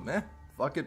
At least there's a silver lining there. One situation that held no hope or silver lining at all, though, was when Platinum had her voice changed. 3 years ago, the original voice actress for Platinum went to Yasukuni Shrine, and in a YouTube video of hers, she said that the shrine was a comfortable place with fresh air. Just a generic compliment about a place. However, the problem is what the shrine represents. It's a shrine dedicated to 2.4 million people who died in World War II. Among those 2.4 million, 1,000 of them were convicted war criminals. And I won't talk about what those war crimes entailed, but they were war crimes for a deserved reason. And that shrine entombed the bodies of Korean and Taiwanese people, which has caused even more controversy as they cannot be buried in their home soil. So by now it should be apparent what that shrine means and the controversies around it. But to most Japanese people, it's just another shrine. So it's very possible that the voice actress did not know that before going to it and just gave out a small compliment to the place. And it's I remember this one as well. I remember this one too. Wow, I've actually heard of a lot of stuff. I just, it was just somewhere in my brain. the normal thing to do. And if you ask me, I'd say that she probably didn't know the history, as if she did, it would make no sense to make a statement about it on your own YouTube channel. If she knew the controversies about it, then I doubt she would upload a clip of her complimenting it. However, due to her visiting the shrine, many Chinese players were upset by that action, which sparked outrage and eventually culminated in her being fired from Arknights, Azura Lane, and Girls Front Line, with a new voice actress taking her place. In terms of my thoughts on the situation, it's terrible all around. I don't believe the voice actress had any bad intentions behind going there. I'm positive she did not fully know the history of it, but at the same time, I cannot blame anyone that was outraged, as if I was in their shoes, I wouldn't be happy either. She did apologize for the visit, but to many people, the damage was already done. It's that's why I know this, because it's Ai Kayano, man. This is she's from Final, she plays a character, she's a massive VA, bro. Right. She's oh my god, bro. Yashtola from Final Fantasy 14. She's a massive VA. A terrible situation that no one wanted to have happen, but it did, and many people were hurt because of it. It's something that's heavily political and cannot be dumbed down to some simple gacha game drama. Though it is important to bring it up, as it's a big event and is why on a ship Platinum has 2 JP voice lines. As I said, there really isn't any good part to this history, so let's instead lighten up the mood by talking about Sora's race. Okay, that sounds a little bit weird out loud. Take Sora's Elite 1 art. She looks like a Lupo, right? Now take her Elite 2. What level of the iceberg are we on? Her summer skin brings back the Lupo areas, but somehow they grow bigger for her Kusano skin. Oh so my that begs the goodness. question, That's not the only thing that got bigger, man. A theory in the past was that she was a Sancta. She had illusion arts and used them to change her race based on who she was appealing to.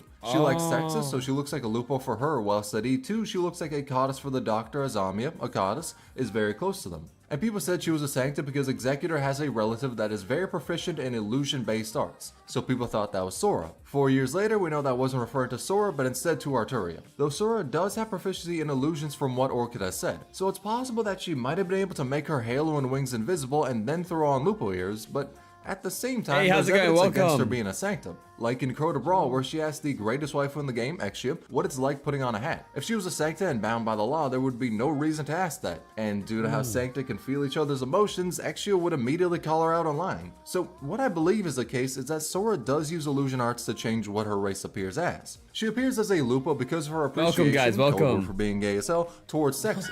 In the past, Texas saved Sora after she was kidnapped, and because of that, Sora heavily looks up to her. It's very likely she wants to be more like her, which is why she made her ears look like a Lupo's to mimic Texas. In fact, one of her lines even says this. To me, that's basically her saying that Texas knows her ears are fake, either because when Texas saved her in the past, she had different ears, or because Sora shared her reasons to appear with Lupo ears instead of her normal ones. So we know she isn't Lupo guaranteed, or else she wouldn't hide her race. But we've never seen her front as a different race, ever. Her reason for hiding her race is to appear as a Lupo because of her admiration for Texas, which is why I believe her actual race is Goddess, as we've never seen her impersonate a different race other than Lupo, and there's no goddesses she admires like Texas. So there's no reason for her to don the bun. But that's just my theory, and another Arknights related theory is the one that the sky is fake. I mean, okay, that's a dead lie, we know that it is, but prior to Lone Trail, there was only some stuff here and there that gave us the idea. I've seen a lot of operator file having Kelshi talk about our inability to see the stars, or how it's impossible to navigate the waters via following the stars. Therefore, lighthouses are essential. And there's also a hard limit on how high an airborne vehicle can go without getting destroyed. Even the birds have an instinct telling them not to go higher. Back then, we just had little bits here and there that told us the sky was fake, but not why.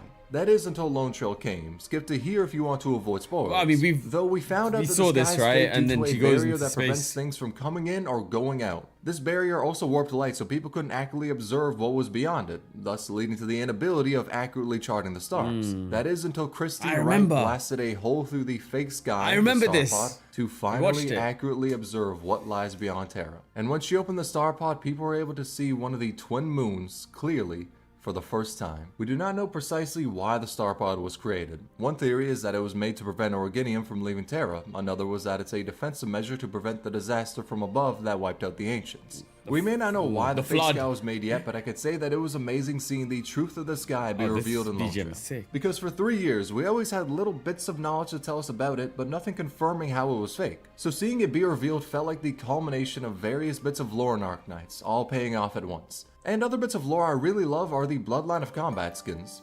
They're a sort of brand of clothing, not necessarily like Korokos, which is swimsuits, or Oh Poke, my, which is some of hello. the most fire shit ever. It is instead clothing made by Rhodes Island for war crimes. I mean, it was made to suit the operators as best as possible. The Bloodline of Combat skins is gear that is best for an operator, and it has a specific meaning behind it, showing an operator at the pinnacle of their strength. For Angelina, it's when she is able to warp reality between her fingers. For Beagle, it is before her march in Bolivar, when as a soldier, she has gotten the strongest. Helliger shows his time in the Blood Peak campaign with his best friend behind him. Skydes is when Ashara Mallah takes over her body, and Gladius is right before she leads the charge to take her homeland back from the Seaborn. And this is why Bloodline of Combat is my favorite set of skins. It is raw as fuck. Now the most important takeaway is the fact that Exia is yet to get her Bloodline skin, which means that Exia Alter is a guaranteed thing that will happen in the future, and I am not huffing stray copium. Much like how many simps were huffing copium when people were talking about Mudrock X Logos. So, this ship is hilarious. It became a thing when we saw Logos save Mudrock from Lethania casters. He was in the area, saw her squad getting hunted, and decided to save them and bring them to Rhodes Island. He saved her life, which caused many people to ship the two of them, as whenever it comes to fiction, simply exchanging pleasantries is enough of a foundation to write the raunchiest 40-page sex scene. Now, Sorry, bro, I'm so sorry. This BGM just completely threw me off. This is from Honkai Star Rail, right? I love this track. This used to be one of our BGMs, our OSTs. Bro, it's just bugging me out. Oh my god. All right, roll it back. In the area, saw her squad Fanta getting hunted, something and decided fight. to save them The and big bring them lady. to Rhodes Island. He saved her life, which caused many people to ship the two of them, as whenever it comes to fiction, simply exchanging pleasantries is enough of a foundation to write the raunchiest 40-page sex scene. Now, thing is, some Mudrock simps went the way of FGO players and weren't the most happy about the ship. When I mean some, it was really a negligible amount, but it was still really fucking funny. However, here's my advice to any of you who are going the way of that one Limbus Company reviewer, touch grass. But also, remember Sigma Rule 99. If Mudrock loves Logos and you cannot handle that, then you take the Sigma route. You fuck Logos too. From there, you got two birds with one stone. There's no need to complicate matters. This is simple math. And with that sage wisdom, let's move to layer 6, Dorothy's conspiracy. You see, Arknights Global has a history of choosing events like how I choose which drug I take before writing a video. That is to say, it includes a bottle of bourbon and a dartboard. Because of this, the event list we see from CN's side is more of a very loose guideline to whatever the hell they plan to do on Global. At times, we might get an event or two later than what was planned, but even with that being said, nothing could have prepared us for the Dorothy psyop that was about to happen. Here's the event list for CN. CC9, Undertides, 2 gay German goats, and then Dorothy's vision. Here's how it was for Global. Undertides, CC9, Yowie and Lethania, Ideal City for whatever reason, fucking Trails for Navigators, CC10, To Be Continued, The Solace Goddamn Holiday, and finally, 2 months after when it was supposed to happen, Dorothy's Vision. That shit was meant to drop mid-January if we followed CN's schedule, but it dropped mid-March. Okay. And you may question to yourself, why the hell did they do that? Well, that's where the Dorothy conspiracy comes in. Now, some fools speculated it was so events didn't overlap, so Global had its anniversary on time, or maybe because the Rhineland manga hadn't been fully translated yet. But no one could have prepared them for the truth. The truth was that Yostar believed Dorothy's banner wouldn't pull in that many rolls. They thought interest was low, so they would hold her event back for 2 months to make people desperately wish to pull her, cause God only knows what the hell they were planning for the delay of her rerun. The interest in the rat was low, but by making people question where at, for 2 months they drove interest in her event sky high. People were making memes, art of her being held in an event jail. The plan was working. And when her banner dropped for Global, they got the entire budget for Parrish and Frost. Or not, because evidently the revenue they got that month didn't change at all. Regardless, I would choose to believe that the Dorothy conspiracy was a plan set in motion by a lowlight himself. Why? Because it's funny. Now let's look at something Dorothy could never dream of doing, coming early. You know, I am so sorry, Dorothy Sims. I did not mean to assassinate you like that. When Invitation of Line dropped in Global, for whatever reason, Yostar added in the data for Golden Globe before her actual event that would take place afterwards, a light spark in the darkness. Could have chose a shorter name, Pink Doc. And due to that, you were able to get her as a temporary recruitment in IS2, but it was impossible to roll her as she wasn't added to the standard banner yet, nor was her banner up. If you want a reason behind why she was added early, I think I got one. Nami's immense love for Golden Globe manifested ego, and due due to that we got her early in global. I say that with no factual foundation, but my god does it sound a lot more hype than saying Yostar did an oopsie whoopsie. Therefore that's what happened. One thing that was an oopsie whoopsie though is kinda how they nerfed Enforcer on global. His module was dropped during the Monster Hunter collab alongside all the other pusher modules. Thing is, to unlock his module, you had to do the first EX stage of God Ahead. Thing is, the rerun was released prior to the Monster Hunter event on the CN server, but for global, that shit was run after the Monster Hunter event. So for about 2 weeks, we had his module in the game, but it was impossible to unlock it because we need to do the first God Ahead EX stage that would only be available permanently when the rerun dropped. And so that beautiful twink was nerfed by the nefarious Yostar schedule. Thankfully though, it didn't change much because his module is kinda dog shit. Most people were happy with getting balance, physical edition anyway. And on that note, let's talk about how Monster Hunter was teased. There were 2 instances of it. First was in Monster Hunter Sunbreak, we saw the Rhodes Island symbol being used. Next was in Kiara's skin, we saw her playing Monster Hunter. And despite me knowing this, I still held out hope that it was some unrelated bullshit and we were getting DMC. Which, yeah, honestly, yeah, I probably set myself up for that. Which on one hand, I love this guy, man. Shit, but on the other hand, I'm still kind of holding out hope we're gonna get a DMC collab in the future. Now, another thing I hope we get a collaboration of in the future is from Michael Jackson due to Jesselton's Moonwalk. So this was a bug in which you hoed over Jesselton more than the story has. To do it, here's what you needed. You had to get Jesselton one shot. From there, like a cop, you had to plant weed. I mean, place down Weedy and prep her S3 to hit with her turret. Then activate her S3 and right before it hits, kill Jesselton. This will cause his ass to go flying, even off the goddamn map. From there, homie's in the goddamn shadow dimension.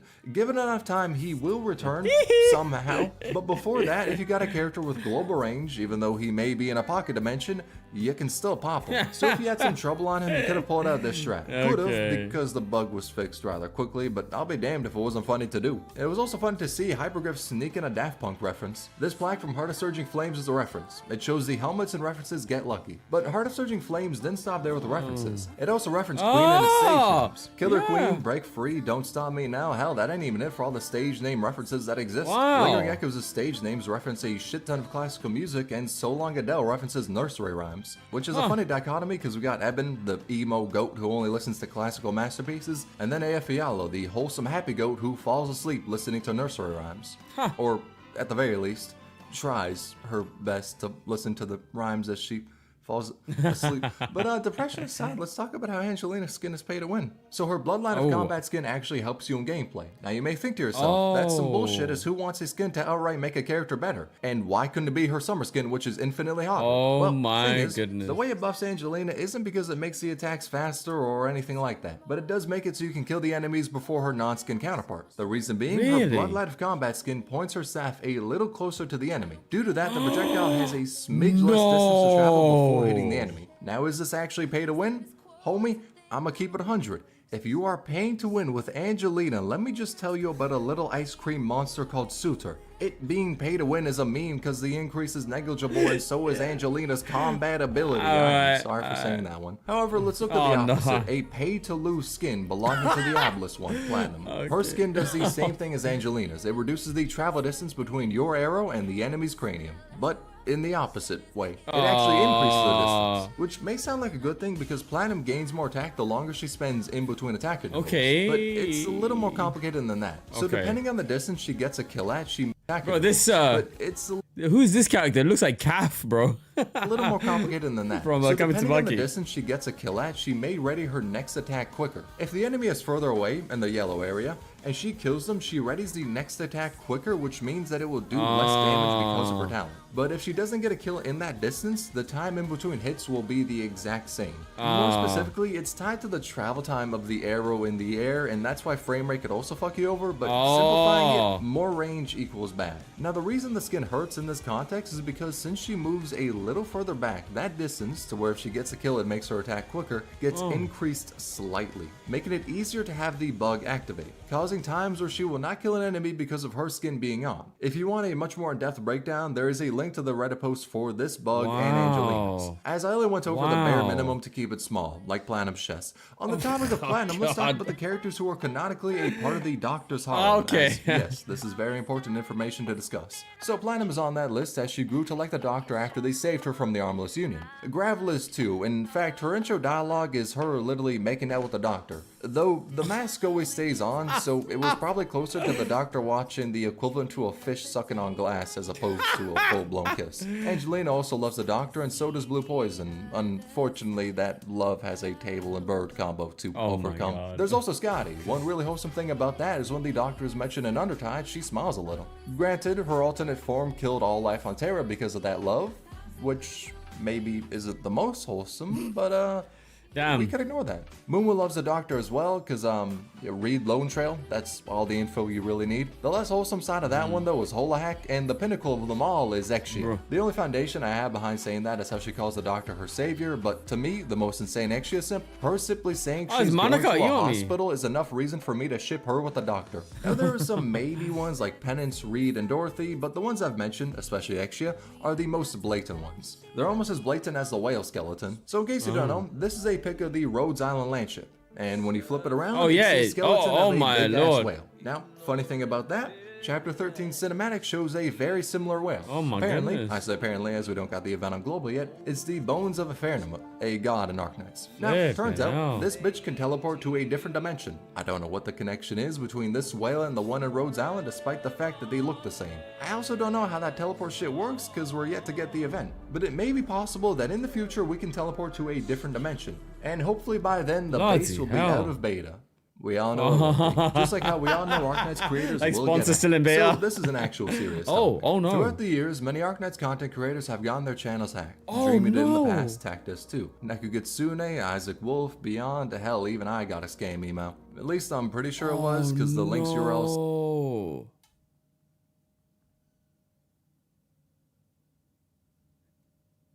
Oh wow. Yeah, I mean, guys, I'm just gonna put it right here. I'm literally just gonna put it out here.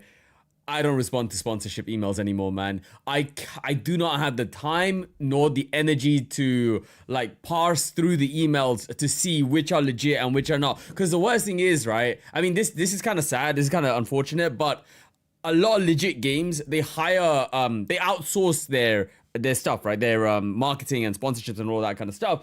And sometimes they're international agencies and they might not have the best English, right? But then the safest way for content creators to be like, okay, that's scam, is to like judge the language, right? I mean, it used to be. Now with AI, even that's not safe. But you can also tell AI, pros anyway, right? So exactly, like Zekrom says, with sponsor around, we just do not take sponsorships, man. The most recent one that we did was the Blue Archive one, and that was very easy to identify that it was legit, if that makes sense. That was a very, very easy one to identify, right? But there were other ones. No. Even then, nope. Even then, Zekrom. That's what I mean, right? Because they come from agencies. And the thing is, you won't know the agency, right? It's not going to come from sponsorships at Arknights.com. Like, you know what I'm saying? It's going to come from an agency, and then you can check that agency out. But then the site could look legit as well, because anyone can, like, make up a site with AI now. So it's difficult, man. It's difficult. I mean, it's difficult. I'm saying this as a 100k plus channel, right? That has gotten hundreds, if not thousands of sponsorship emails in the past months to a year. Most of them going to scam and spam. Sorry, my spam box. But yeah. Exactly. It's because of the middleman. Exactly. And the thing is, that's what I'm saying, right? A lot of them can be legit, but it's just not worth it, man. Because, what happens is, right, even, two-factor doesn't do anything to this, because what happens is they hijack your tokens, which means that they can, like, it doesn't matter. It doesn't matter if you have 2FA or anything like that. They hijack your tokens, GG, you're done, bro. You're done. They can log into your account. It's over. And you know how ass YouTube is, how ass Discord support is, all of that stuff is to get your stuff back, man. So at this point, I'm just like, I'm not taking sponsorships, man. We don't have a manager either. Like, it's literally me going through these emails. I do not have the time nor energy to pass through these emails. And like you said, we have sponsor. Like, we have sponsor. You guys request and sponsor things anyway, man. So it's just not worth the effort, man. Yeah, it's painful, man. It sucks. It's such a horrible situation, bro. It's horrible. It's horrible. But yeah, let's continue on with this. I'm just giving you my exactly. I'm just giving you my 2 cents as a content creator that has faced this before, man. And yeah, I mean, yeah, it's horrible. It's horrible, dude. Says this when you hover over it, and if it ain't a scam, then BlueStacks, you need to step up your game. But I got this email back when I created like 7 videos on Arknights, most of those being the shittiest unit showcases you have ever seen. And I got one. I don't know why this is the case, but it seems Arknights creators get targeted a lot for scams. Thankfully, in every case where someone got scammed, the entire community banded together, informed people on what happened, tweeted to YouTube, and made sure the creator who got hacked was fine. It's shitty to see happen, but it is heartwarming for the community to come together like that and help the person who was affected. It really shows how amazing this community is. With that being said, let's move into Layer 7, Low Light's Hidden Talent. And to follow up the bittersweet wholesomeness, let's talk about someone who hated the game. In May 2020, someone emailed Hypergriff asking to make music for the game. They said they were a big fan. Hypergriff basically said in response to that, "Hey yo, good shit homie, say less, we'll hop you on the next CC." I may have paraphrased a little, but you get the point. So they had them create some work for Operation Cinder. The composer suggested a song similar to Strayer from Taishi, and Hypergriff followed that up by wanting another song similar to Calling from Rejection. Fast forward a bit, Hypergriff got the music from the composer and went, "Mate, that shit works, we move." Turns out, the music was plagiarized. And not from any wacky source, nah, it was plagiarized from the damn references themselves. I do not know how the hell quality control missed that shit, but they found a way. Then naturally, people brought up how the music was plagiarized. Hell, that shit was brought up the same day the CC dropped. And the person who, I'm gonna put heavy quotations around this one, made it, dead said Hypergriff told him to copy it, due to Hypergriff suggesting a reference. The truth was that they are meant to be used as references, but not copied from. Now, this may seem weird to do all this bullshittery, because the person originally said they were a fan of the game, so why are they doing all this shit? Turns out, they fucking hated the game. And I ain't talking about some little old, I ain't feeling it, nah, this bitch despised it. They were well known on Weibo, basically Chinese Twitter, for hating on Arknights. And the plagiarism plot was meant to hurt the company's reputation because they just hated Arknights that much. Then in Hypergriff's statement on the matter, they stated how their contract said that all content provided by the other party must be original content, so they fired him. The actual impact of the drama didn't result in much after Hypergriff's statement. They basically aired out all the concerns and showed that the person copied these songs without Hypergriff's permission. From there, they dropped the songs from the game in the OST CD, replaced that CC's music, and launched a ballistic missile at the plagiarist's house. Hell, they want to stick Gummy on their ass. And in case you don't know what I mean by that, and are confused why they would send Supa's favorite character in fiction at a weirdo, let me explain her habit. So Gummy has a habit is a line that is said a ton in Children of Ursus. The explanation of the habit goes like this. Gummy has a habit.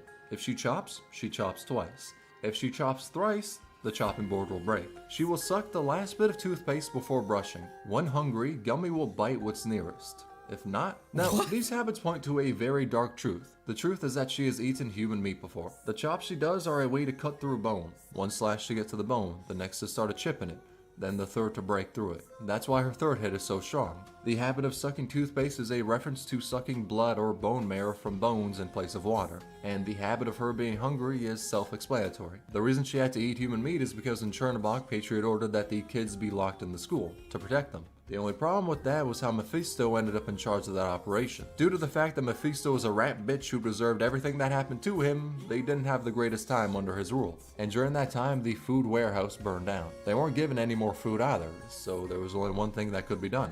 She didn't want to eat humans, but it was either that or starvation. Due to the trauma she developed in Chernobog, she now has her habits. She isn't the only one hurt by that time either. Asina hates the fact that she had to kill her best friend who was defecting to the aristocrats. Zima thought she was doing the right thing in fighting against the aristocrats, but that choice led to the food storage being burned down. Now she has immense guilt and will not forgive herself. And Rosa regrets the choice she made as the leader of the aristocrats, believing she was kind and noble until seeing the reality of how she treated the civilians. That instead, she was cruel and evil. Due to this, she has tried to commit suicide many times. Damn, man, what the hell? Happened in Children of Ursus. However, the main message of the story is that even though that happened to them, they are still looking towards the future. to overcome their trauma. It's a story that says even in crushing circumstances, hope will continue forward, which is also why Gummy's habits disappear when she is with Zima or Stina, because with them she wants to smile, to be happy, to help them. Despite what happens prior, she doesn't wish to see them sad.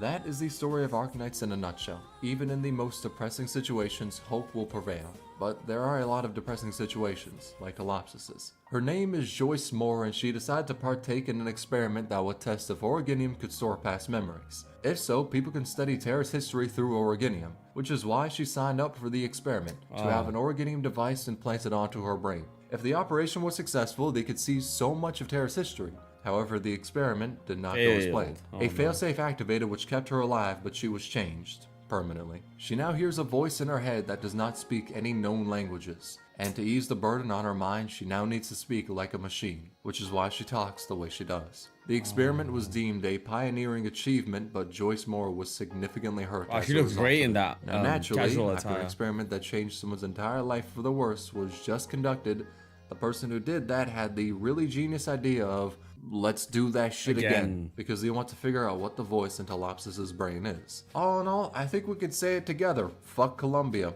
Let's instead talk about something worth theorizing on, the Sarkaz caster leader. So this slacker, esteemed member of Reunion, appears in nowhere. They are listed in the Arknights Memoir Annihilation enemy list, but they don't actually appear in the stage, or at all. In no stage over the course of the game's lifespan has this motherfucker appeared.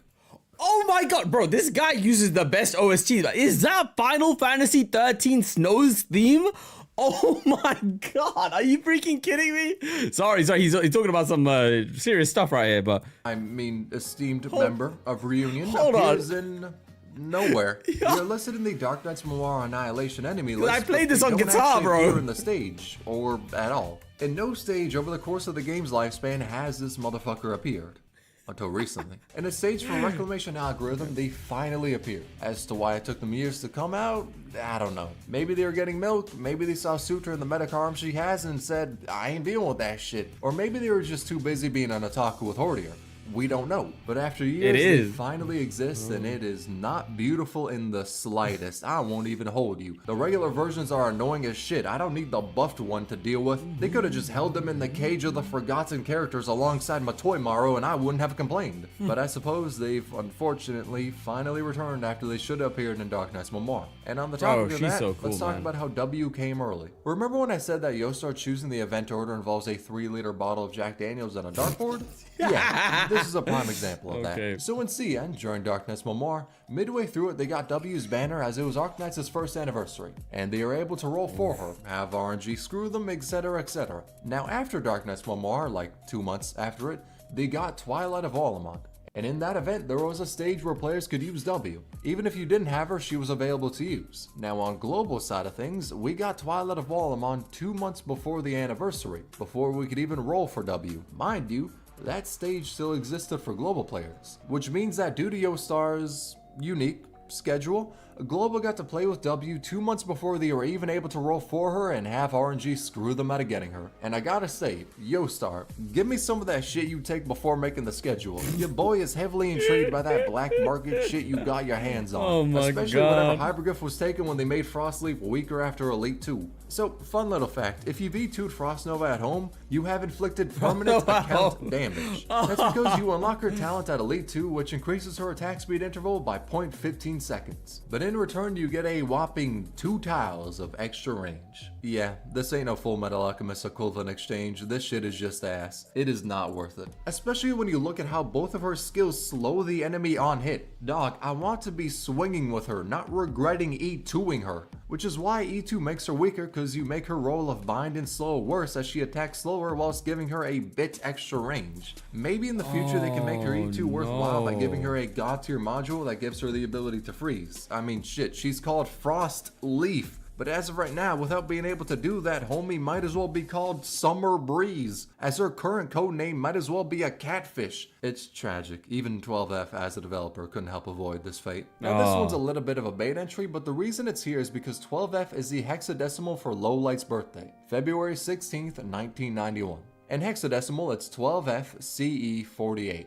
Now, 2 interesting things about 12F is that Lowlight made his design back in 2014, And in the artwork, you can see the person who's speculated to be his friend, Owl, in the art. But the more interesting thing is how he was in the final secret cutscene of Chapter 8. In it, 12F was talking to the Doctor, but the final bit they said, provided you chose the right dialogue choice, felt like the developers talking through 12F. I won't go over all the dialogue, but you can see it here. The most important thing, though, is how they said the future will unfold differently depending on the choices you make. Now, what that means, we don't know. It could be telling us that the Doctor will have more agency in the future chapters, which has proven to be true in stuff like Break the Ice, Vigilio, and Lone Trail. It could also be saying that the choices in Arknights may affect the later story and stuff like Enfield, or it could just be some random thoughts of a senile lizard. We don't know, but I feel like that cutscene was made with purpose. We're just yet to fully see what it means. But in the future, I'm willing to bet that we'll see what Hypergriff is cooking. For now though, let's talk about Say Gex. So Andrina left Scatty Inspector is a little joke originating from this line. Now, it do seem high-key gay, but I won't even hold you, but it might mean something different. It might be meaning that she is the same kin as Scouty Inspector. Now, as I said prior, they are Abyssal Hunters made from the blood of the Seaborn, and Andrina may be one of them. Hell, she's even in the faction on the network chart. But that begs some good questions. Why do the Abyssal Hunters not know of her? Why is she unsure of her feelings towards them? Why doesn't she have the same physical strength as them? And why does she not have red eyes and white hair? I mean, gameplay-wise, she is one. The buffs for Abyssal Hunters works on her, and even Galagia's base skill does. Where evidence stacks to show that she is one, it also builds to say that she isn't. Which is where an interesting theory comes into play. Take this line from Kelshi. The difference between Andrina on one side and Spectre and Scotty on the other is something like that between a drop of ink into clear water and a proper inkwell. The drop of ink in itself is an infringement upon the dignity of life. Kelshi expressed clear disdain for it. There are those who have reached their hands into places they do not belong. Those for whom this stupidity is very much in character. Then in the past, Andrina said she was involved in something as a child but wasn't given many details. However, currently she is often taken to a Barian court over her weapon because it looks like a gun, only to explain in court over and over that it's a crossbow taking the appearance of one. The thing is though, they shouldn't need to take her into court over and over because of that factor. Instead, it seems like they're using that as an excuse to look for something, which has made people speculate one of two things. Either she is Aberia's attempt at creating an Abyssal Hunter. They try to make one and it failed, but they often check back on Andrina to see the results of the experiment they did when she was a child. Or that she is the Church of the Deep's attempt at making one. We don't know for sure, but based on Kelshi's dialogue, I view either theory to be likely. It sounds about right for the shit show that is Terra, so I view them to hold a lot of water. But they're yet to be confirmed as canon. Though, if you want to see more of the theory, link to it in the description. Let's instead talk about her other identity, Lowlight. So this is a cosplay of Andrina. Deadass, it looks really well made. Amazing cosplay, all in all 10 out of 10 work. It's also Lowlight wearing the cosplay. What? That's right.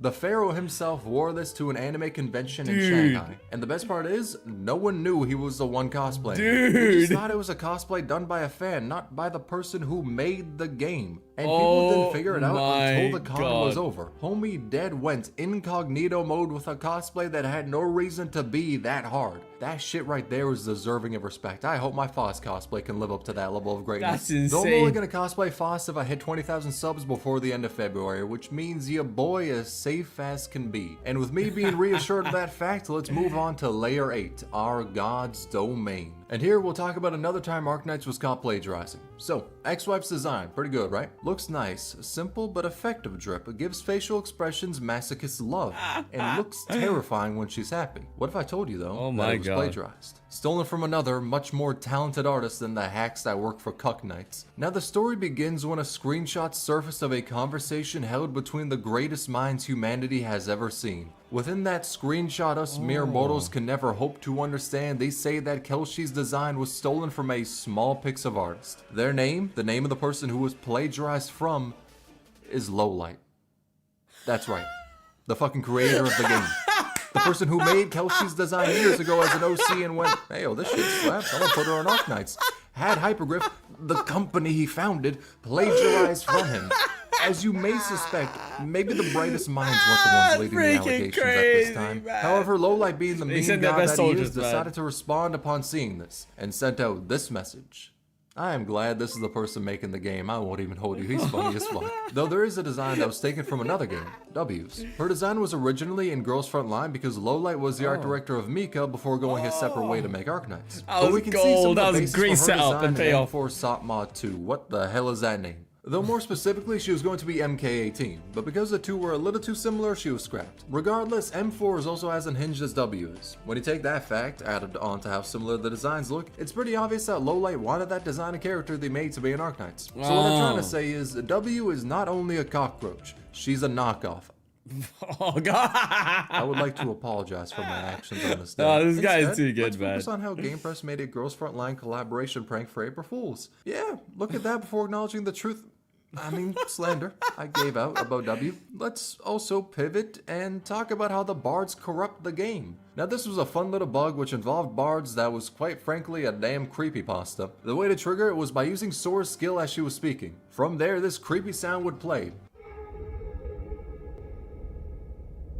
And it would continue until either the heat death of the universe or until the stage was completed. As to why this happened, we don't know, which then leaves room for speculation and theories. My theory is that she's actually saying Suter has character and goes through growth, but most people are too blind to really see that. The reason it's being muffled is because Hypergriff is afraid of that truth being said out loud. And with that bomb being dropped, now's a good time to talk about how CC1 was harder for Global. So this one doubles back to the drug-infused decision-making of Global's schedule. But when CC1 Operation Pirate released for Global, we were missing some events and banners that were meant to drop before it. CN got Arknights Memoir and the first anniversary banners. Global instead got Children of Ursus and Twilight of Wallamond. So CN had Phantom, Shamari, Elysium, Weedy, and W Dance, whilst we had Rosa, Leonhardt, Absinthe, Airscape, and Arlight. And this made the CC hard to max risk. Mainly because of not Phantom, he's ass, but Elysium and Weedy. Elysium helped a ton with DP because the max risk tags made it generate slow as hell. Yet he and Myrtle made that shit generate faster than Discord, turning people into femboys. Meanwhile, Weedy kept the enemy solid with her very aggressive method of waterboarding the opposition.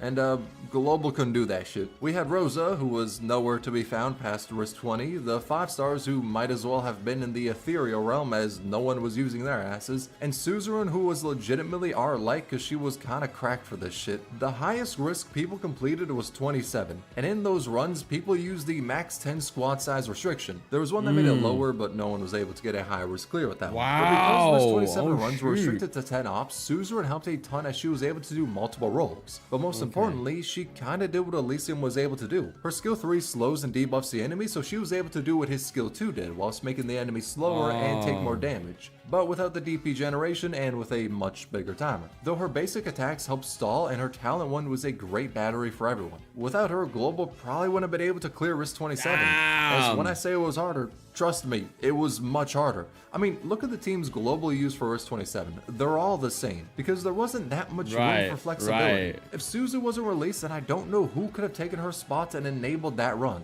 Meanwhile, 2 CN clears didn't even use Silver Ash, they had Exia instead. And I gotta say, base choice right there. Hell, one of the CN teams didn't even have Weedy, which goes to show how much more flexibility they had in unit selection for risk 27. Weirdly enough though, even with that being the case, both Global and CN chose these same tags for risk 27, with the only one changing being either banning specialists and snipers or guards and casters. Global all had to go with banning specialists as there weren't many good ones, while CN had strats going either way. But for the first big contingency contract, I'm glad Global was able to keep up with CN clears despite lacking a fair bit of firepower.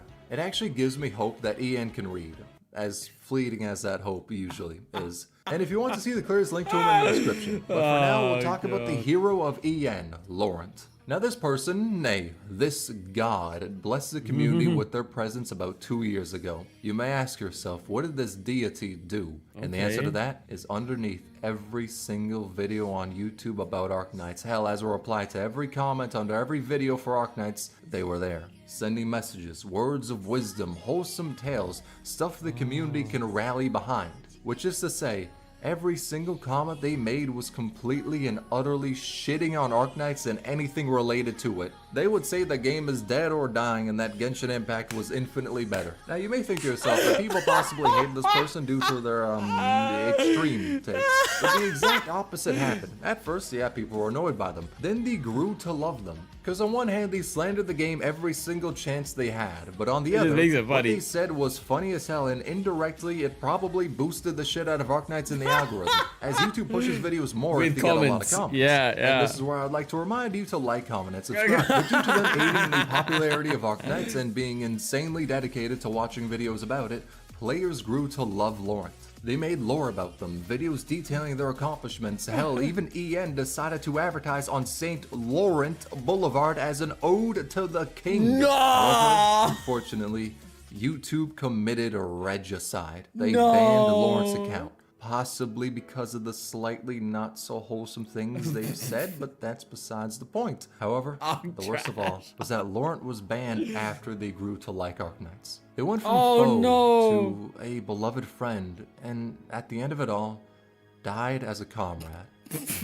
Laurent, I know you're out there. With your now level 120 Arknights account and maxed out Kelshi, I know you love the game. And brother, the community loves you. YouTube may have deleted you, but rest in peace, my king. With that out of the way, let's talk about Snoop Dogg. In the base, when we take a look at the Palcos from the Monster Hunter collab, they do the dance, which means that Snoop Dogg is canon, and this information makes me incredibly happy. And that happiness is ripped away when I hear the theory that Elysium is blind. You may think this to be some tomfoolery, but let me explain. The theory has a couple of different points to it. One, his eyes are cloudy, and homie's pulling up many different telescopes and satellites in his Z2. His skill 2 is called focused listening, meaning he's good at hearing, therefore he's on that daredevil shit. His communication pole doubles as a walking stick. His deploy 1 says, I wonder who our target will be. Now this can either mean he's Aaron Yeager or blind. You take your pick. And the final point, he's been in contact with Mr. Beast. Okay, yeah, this theory probably holds in the water, but I'll be damned if it wasn't a fun read. Link to it in the description. The one theory that surprisingly is true is the one that 3 stars used to be able to get promoted to Elite 2. As we all know, 3 stars are capped at Elite 1. It's one of the countermeasures Hypergriff has against God Cruz. It's impossible to raise them to Elite 2. In the game's current form, that is. However, prior to its release, we were able to Elite 2 3 stars, and the proof of that is right on a ship. Go to any 3-star operator's file, click on the audio tab, right-click on the JP audio link, and select copy audio address. From there, change the numbers at the end to 014 and hit enter.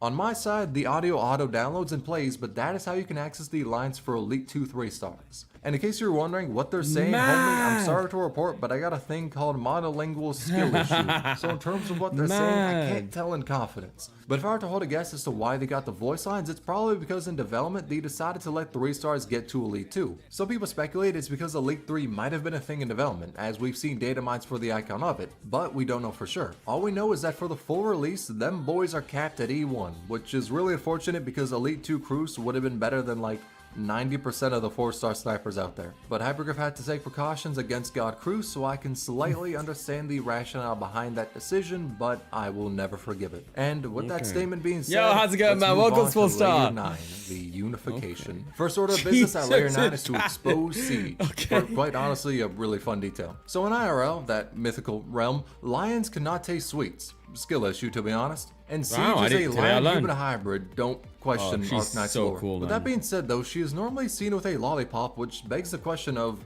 if she can't taste sweets, is she just tasting air? And the answer is that the lollipop isn't sweet, it's actually sour. Now, as to how that data was retrieved, I don't know. The doctor must have been at Zero Sanity and saw Siege. From there, fuck it, curiosity killed the cat with the bigger cat. But we know that the lollipops aren't sweet. Add that to the fact the lions can't taste sweets, and it's seeming likely that Siege can't either. Which is a neat load of detail, and I want to see more stuff like that for other operators. One thing I don't wish to see, though, is how Nightingale was censored.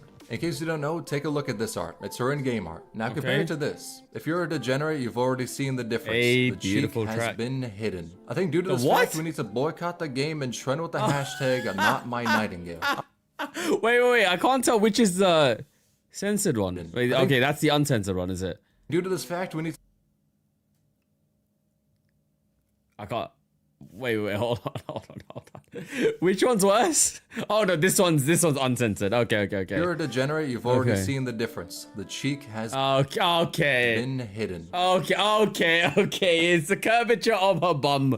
Alright. I think due to this fact, we need to boycott the game and trend with the hashtag not my Nightingale. Honestly, how dare Hypergriff do this? And if you look at her hand, she's doing the thing. No, don't Oh my god. She wasn't actually censored, just redrawn. I mean, most of you have already done this, but look at her feet. Compare Compared to the other art, the shoes look better and the orientation of them is different. Getting rid of the cheek was probably because it wasn't meant to look like that. It just seemed that way because of the outfit. And I mean, anatomically, it wouldn't make any sense. You could also see the straps on her dress being changed. So Nightingale's art being updated was probably because the prior one was either an early version being sent wait, hold on. This just doesn't look right to me, Miguel. This just doesn't look right to me. It just looks like the cloth is kind of covering it a bit. She looks thicker here, bruv. What? Art being updated was probably because the prior one was either an early version being sent in, or maybe the artist was like, nah, I could do better. We don't really know, but it isn't actually censorship, just a redraw. And something you probably don't know about is how W ignores gacha rules. In the past, during the Rainbow Six Siege banner in CN, players were able to roll W on that banner. Thing is, she shouldn't have been able to be rolled. It was a bug. Oh. Yes.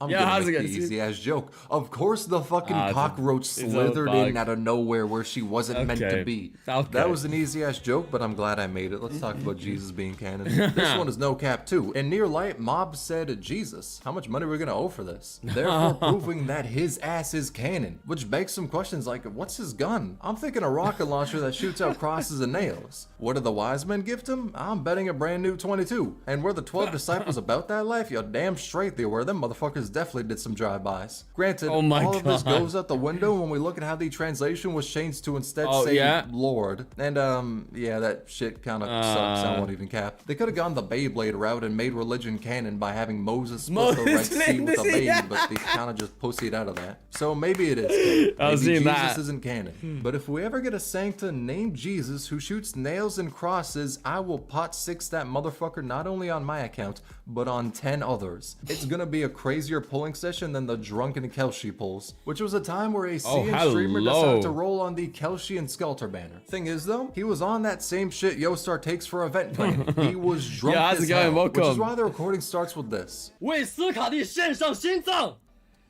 撒给我，撒给我，心脏撒给我。 Yeah. That's how you can tell we're going to be in for a ride. So this streamer, Jiaolang XF, did 32 pulls on the banner. Got Akafuyu, called her crab, and then proceeded to...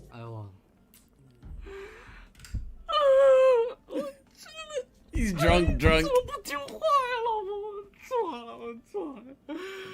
I desperately need to know what they were on for this. Then they proceeded to say that they have been here since 2008 just for this headhunting, which makes me think this motherfucker is Gilgamesh with future sight. Back in 2008, they had a vision of this banner and couldn't wait for it. Regardless, after teetering on the brink of despair for a minute, in the span of 2 frames, they became locked in for the next 10 pull. Got nothing, said the 6-star rated high mouse game is too low, drank water, questioned why it was tasteless. Saw the fact their random was empty, bought a pack, did a 10 pull, got a weedy, despaired, did another 10 pull, got Sculptor, mutilated their table.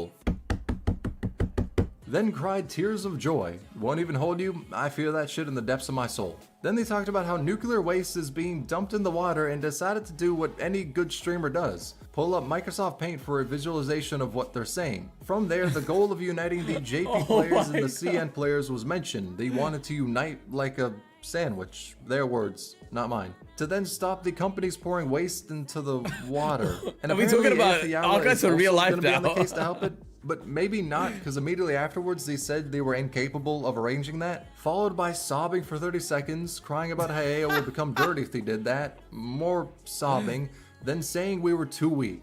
Weak because we have no power.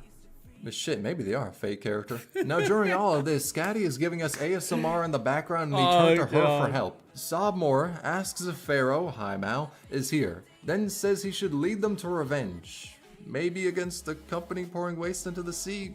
I couldn't tell you. I'm yet to get what they were on, so I'm currently unable to really embody the mindset. Afterwards, they proceeded to sing the Evangelion opening as the bought more Originite Prime. Then bought more Originite Prime, bought the 40 pack of Prime, bought the 66 pack of Prime, goodness, clicked on the most expensive pack of Prime, and I'll just let this one play out. Is this how bad the... 不知道我日子会一天比一天真的难熬啊 How bad is the gacha? Exclaim that they will give Hypergriff all of their money, followed that up by saying they are high Mao and about to roll for Scatty, and then immediately said they already got her. Went to the store and bought an extra skin and shouted,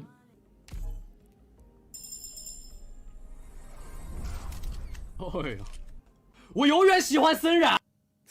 Oh my That's goodness. where the VOD ends. After the recording, they bought flight tickets to Japan for the operation of uniting like a sandwich and That's stopping some nuclear banging waste. art, by the But way. because of flight restrictions, they couldn't exactly travel there, so instead they just bought domestic tickets. Then packed his bags and presumably passed the fuck out. Next day they woke up, had a dream that they were doing all these pulls in Arknights, went to buy some food and found out they only had $5 in their bank, and went on to upload a video talking about what happened and then threw up the video of their pulls. That's the best summary I can do of the pulls, but brother, listen to me. In the description is the translated video of it. You need to check that shit out. It's fucking funny. The best part is, they weren't even a streamer. They said that they were Xiaolang XF, but they're a different person. They were just too drunk and thought they were the same. Now, due to the video being unique, it got 7 million views in 4 days. my Deservedly so, God. because that shit was a work of art. It was so damn funny.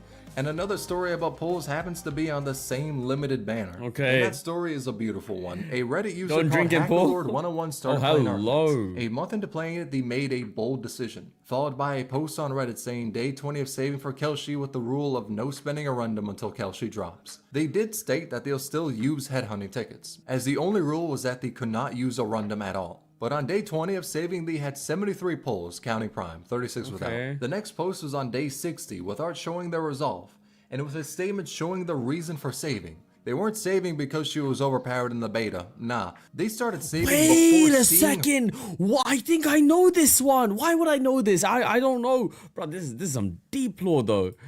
her gameplay. They also updated saying they used some headhunting tickets to get Myrtle, understandable, and that they were saving the rest for Neon, also understandable. Day 90 rolls around. They have 151 Arundums worth of pulls. Recruitment has been good to them. This is their current lineup, with them having got some from recruitment and some from the rolls they did prior to saving. Well, maybe Now, I'm keep in mind thinking two things. maybe I'm One, thinking of they something buy the someone else monthly who's headhunting saving pack. for That shit another is character. $26 and it only gives them a 10 pull they can use because the rules state no Arundum gets used. So that 42 Prime is really only there for skins. And maybe also they buy the mentioned monthly card, which this. is $5. Now, them getting these was on and off, but the dedication is amazing. Because of the other reason, that was the fact we had zero clue Kelshi was going Even to be coming, released. We right? knew of her being Yeah. in the beta, but we did not know any she was information gonna come on at her all. being a playable operator in the Yeah. full game. Day 120. They have over 100k Arundum and managed to clear Risk I know 18 this for the one. very first contingency contract. Day 150. They said they have 300 to spark if they count their prime, but pot 6 is the goal. Day 180. Arundum stocks a bit above 150k. Day 240, they have over 200,000. Day 270, over 220,000. Day 395, 310,000. Day 430 of saving for Kelshi. She's announced. They have been saving for more than a year, not using. I want to say, because people say for characters that they don't know are gonna come out and stuff, like people saying, oh, 5-star March for Honkai Star Rail. I think when that stuff is talked about in other games, I think they mention this guy. I think that's what it is. Any Arundum for pulls, saving for a character that we did not know existed in the final release. Yeah, but now we have it, a ray of hope. In 6 months, her banner will come to global and this long journey will pay off. Arundum stocks at 336,000. Day 575, 467,000 Arundum. Day 610, the banner drops. They have almost 500,000 Arundum and are streaming their pulls. They show their squad first, the units they got with only headhunting tickets. And then they go to pull, starting with the free single pull. What? Does he get it? Oh my god. No. No. Oh my days. You cannot make this up.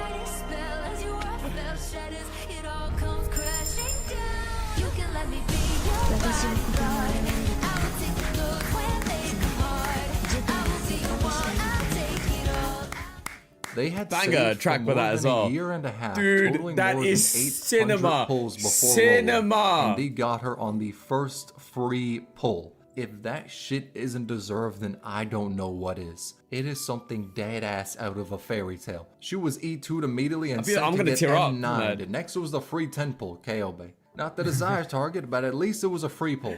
They do 32 pulls without a 6-star, then their next 10 pull is another Kelshi. The next 10 pull is 2 6-stars, a third Kelshi, and regular Scouty, which they got in the past with headhunting tickets when they were rolling for Spectre. The chance of them getting a dupe was astronomically low, but on the bright side, they've done 63 pulls and got 5 6-stars. 3 of those being Kelshi. Next 10 pull, a fourth Kelshi. RNG was getting a bit heated, so the next 50 pulls didn't have any 6-stars. But the next 10 pull after that had the 5th Kelshi. The 10 pull after that, 2 6-stars. First the Sculptor, they were probably happy with getting her. Then the next 6-star was the final Kelshi. It only took 143 pulls out to of get the her to pot 500k. Nami could never. After raising her to 90, they did some more pulls for W as they weren't able to get her on her release. Exactly. On the road to That W, they got a dupe Exia, Passenger, a dupe Suitor, a Stray Cat, and finally another Kelshi. They got her pot 7, got Sculptor, and had 310,000 Morundum left. RNG had blessed them for their devotion to the cause. I bet the door bless his wife. They still went for risky 18s. Nor are they a YouTuber doing the challenge for content. Hell, the only thing they have uploaded is the VOD. Nah, they just did this. Saved for almost 2 years because it was Kelshi. I make jokes all the time like I'm the #1 Sinclair simp, #1 Exia simp, but this person is easily deserving of the title Kelshi's #1 fan, supporter, believer, whatever the hell #1 title you can think of, they've earned it.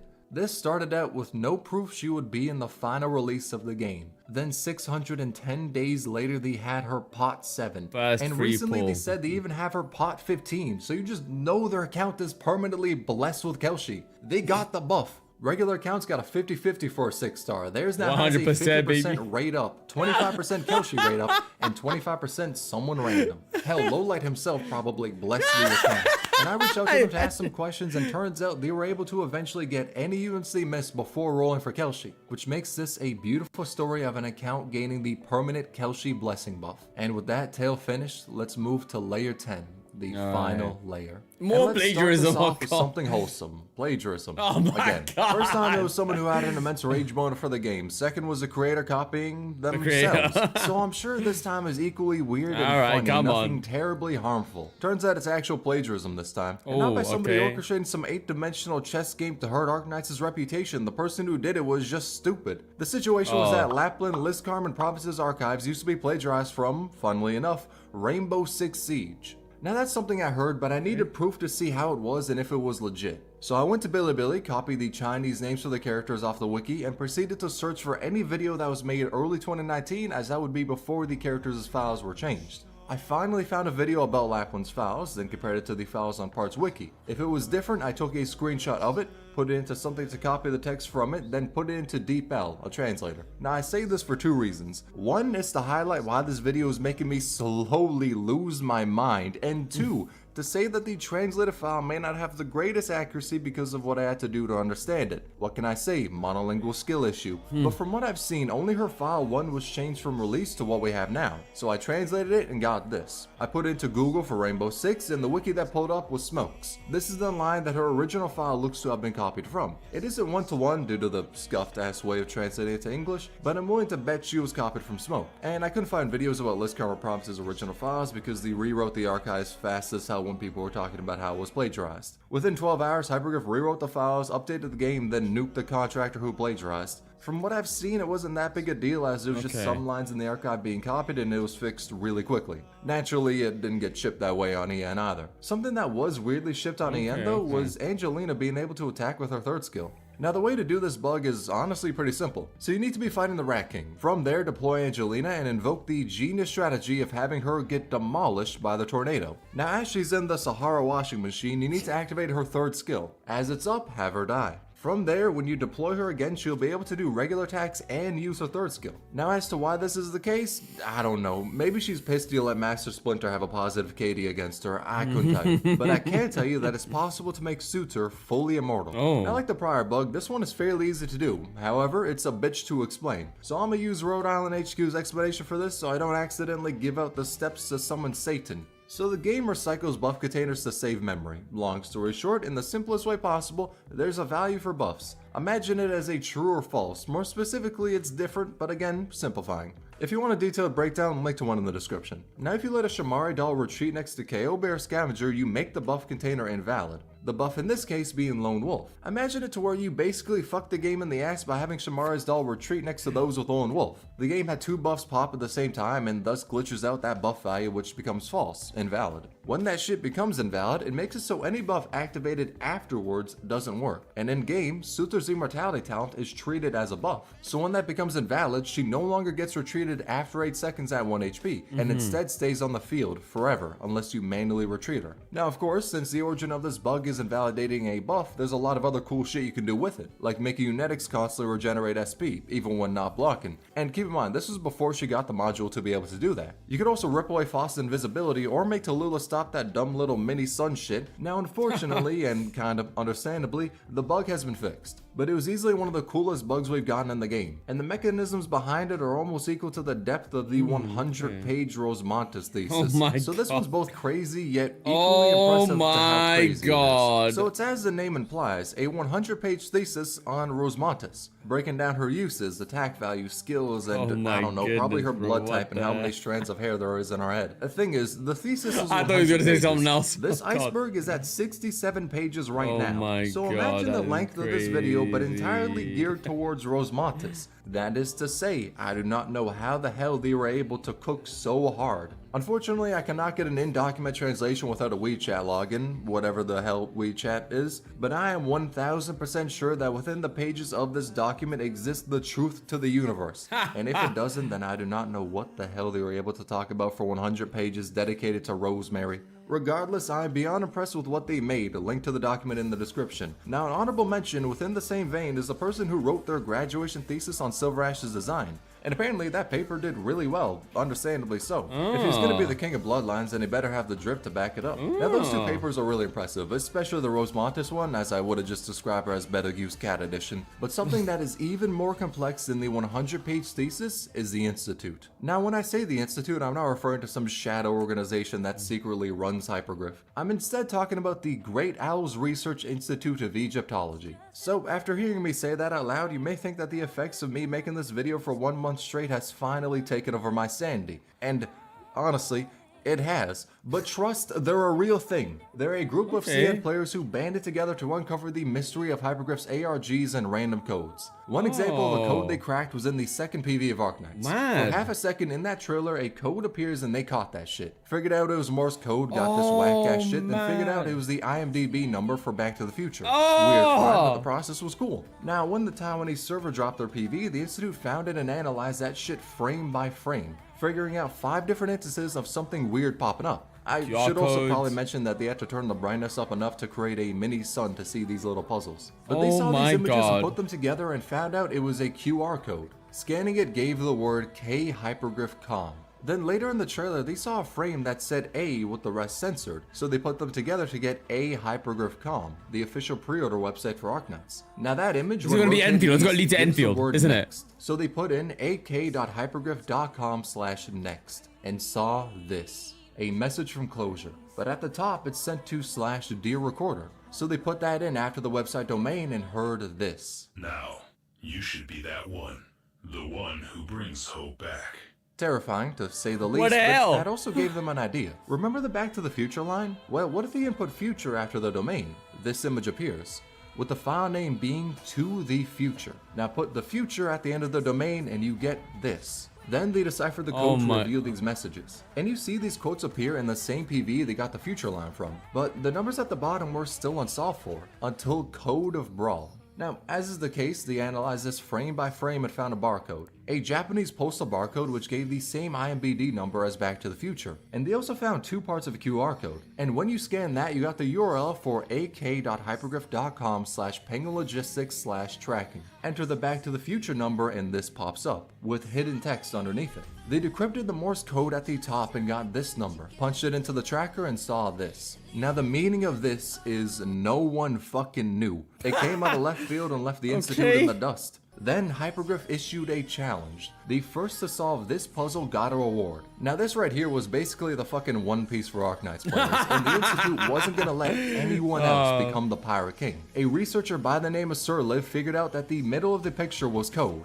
Shortly, it was decrypted to reveal the text DJ Okawari. They posted the answer and won the One Piece, which was another fucking puzzle. The deadass just got One Piece Shippuden, but this related back to the future puzzle. And with this extra clue, the Institute was still slow. They tried to fill the square with Minesweeper, crosswords, or Sudoku, but none of those were really working. Until a researcher on December 25th proposed the idea, what if we consider the blank cell as flags in Minesweeper and calculate the number of mines based on the Minesweeper rule on each cell except cross cell? Truly, I do not know what the hell they meant by that, but the puzzle was refined into this. And the letter Sir Live got said try plus and minus, so they did and got a Sudoku puzzle. To verify I was correct, at the end of the future picture, the numbers corresponded to the points on the Sudoku. So row 3 column 3 is 2, row 4 column 4 is 1, etc, etc. With this, they found the compass. Paired with the acrylic map, they can finish One Piece Shippuden. Only problem: where the fuck is the compass supposed to point to? What's the correct orientation of it? This is where they went back to 2017. On the old official website for Arknights, this picture was found. The code decrypted with base 36 says controlled her mind, but the important part is the text saying we are heading east. So place a map on the Sudoku puzzle with east facing upwards. Read the overlap numbers and you have 2853523. So they went back to the Penguin Logistics website and punched in that tracking code. December 23rd, taken out, locker expired. Parcel 1 has been taken out. May 1st, waiting for taking out. Parcel 1 has stored in lockers. April 29th, delivery. Cargo has arrived at Lungman Central Hub. April 27th, parcel received. Temporary hub D01 has received the parcel. Parcel 1 out of, with this being the parcel. The code is International Telegraph saying the record of the recorder. They decoded the blue text with Unicode and got this text. When I first met her, she was with that person. Returning to the camp from the desert with difficulty. At first, I didn't take much notice of this girl, but felt intuitively that she's unlike any child I've ever seen.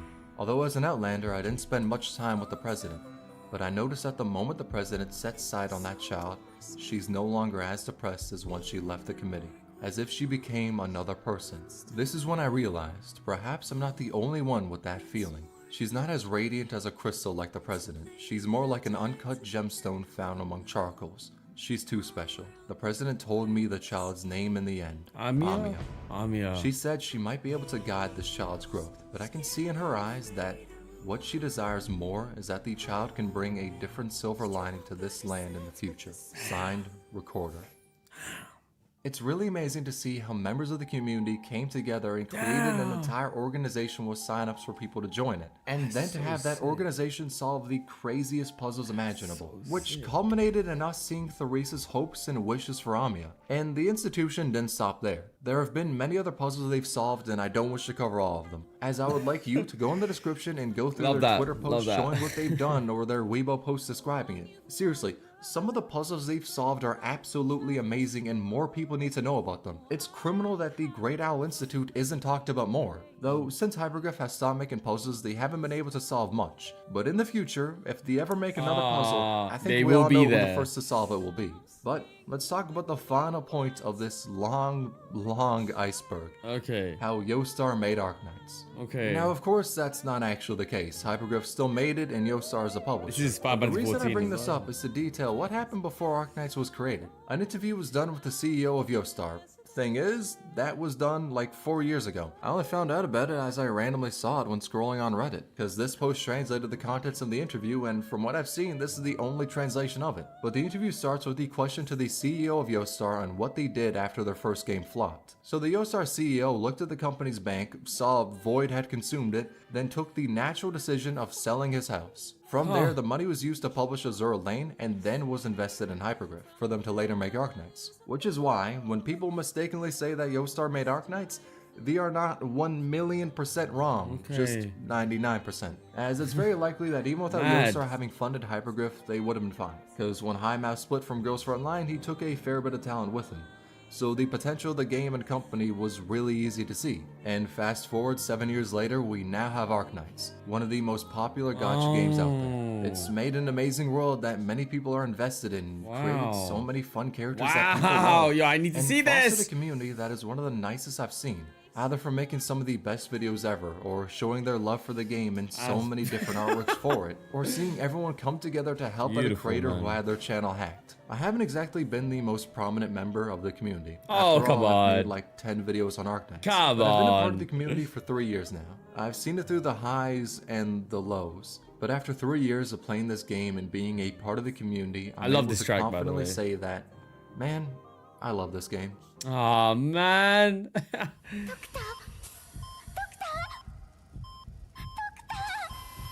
There's an official Arknights anime, isn't there? Wait, we just flat. Oh, okay. He just flatlined and she's like, yo, cut that. I was like, what the heck's happening?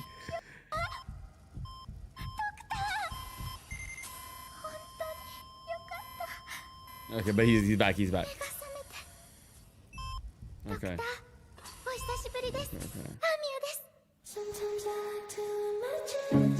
Damn.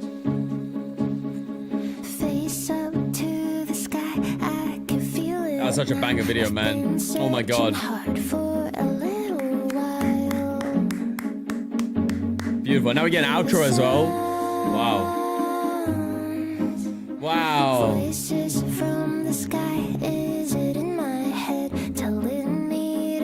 Who is this singer? She's sick.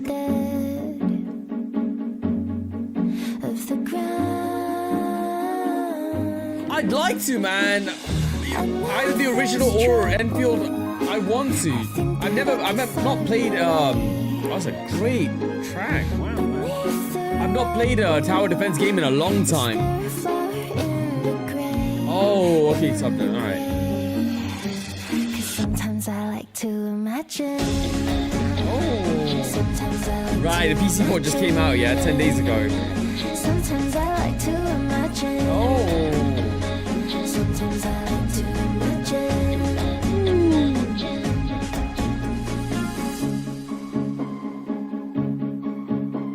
Is it real?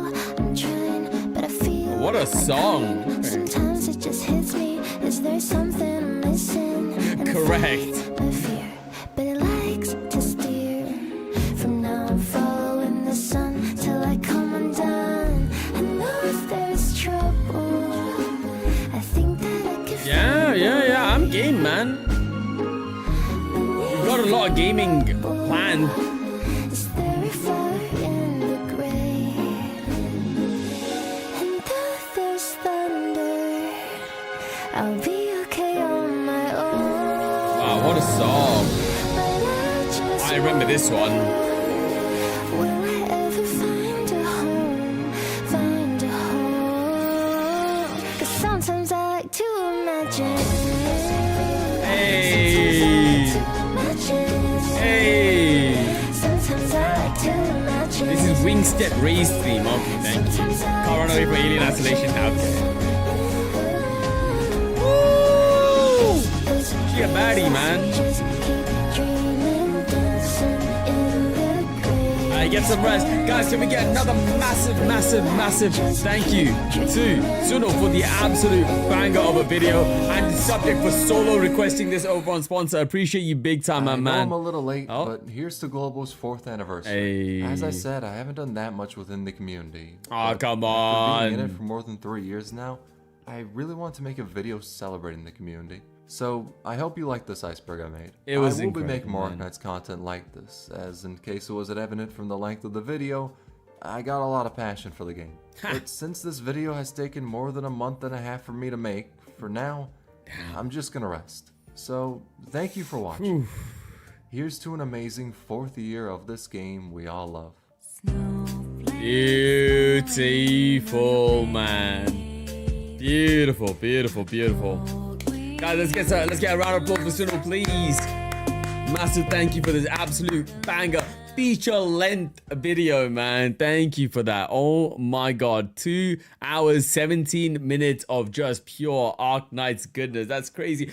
Actually wild how like low down the iceberg we knew bits about, right? That's kind of crazy just from like, you know, knowledge from here and there from the internet. But wow, amazing stuff, man. Amazing stuff. Thank you for watching. We had quite a lot of people watching this, man. You guys are awesome. Thank you so much. If you guys are new here as well, I hope you subscribe. My name is Shabir from Velo City. Bit of a late introduction, but we actually have covered a lot of Arknights on the channel already with reactions, with Arknights, with Enfield and all of that. So I hope you guys have a lot of fun videos to watch in your free time. So thank you. And can we get another shout out and thank you to Subject as well for solo requesting this over on Sponsor. I appreciate it big time. Yeah, no, I saw that when I was setting up my waiting room as well. I saw Hiyori had done it as well. Yeah, no, thank you guys, man. That was an absolute blast. Oh my god. I didn't expect to get hit from OSTs from my past as well with some of the Final Fantasy 13 and 14 stuff. Crazy. But guys, beautiful video. Appreciate it big time. Thank you for tuning in, especially it being so late for a lot of y'all, man. It's late for me as well. It's 11 p.m. now. Crazy. But guys, I'll call it here. Thank you very much. This is going to be Shabir from Velo City. I hope we can play either Arknights or Enfield at some point. I really do want to give it a try. And I'll catch you in the next one, man. Peace. Otsubella, everyone. Take it easy. Otsubella. Bye-bye now. Otsu.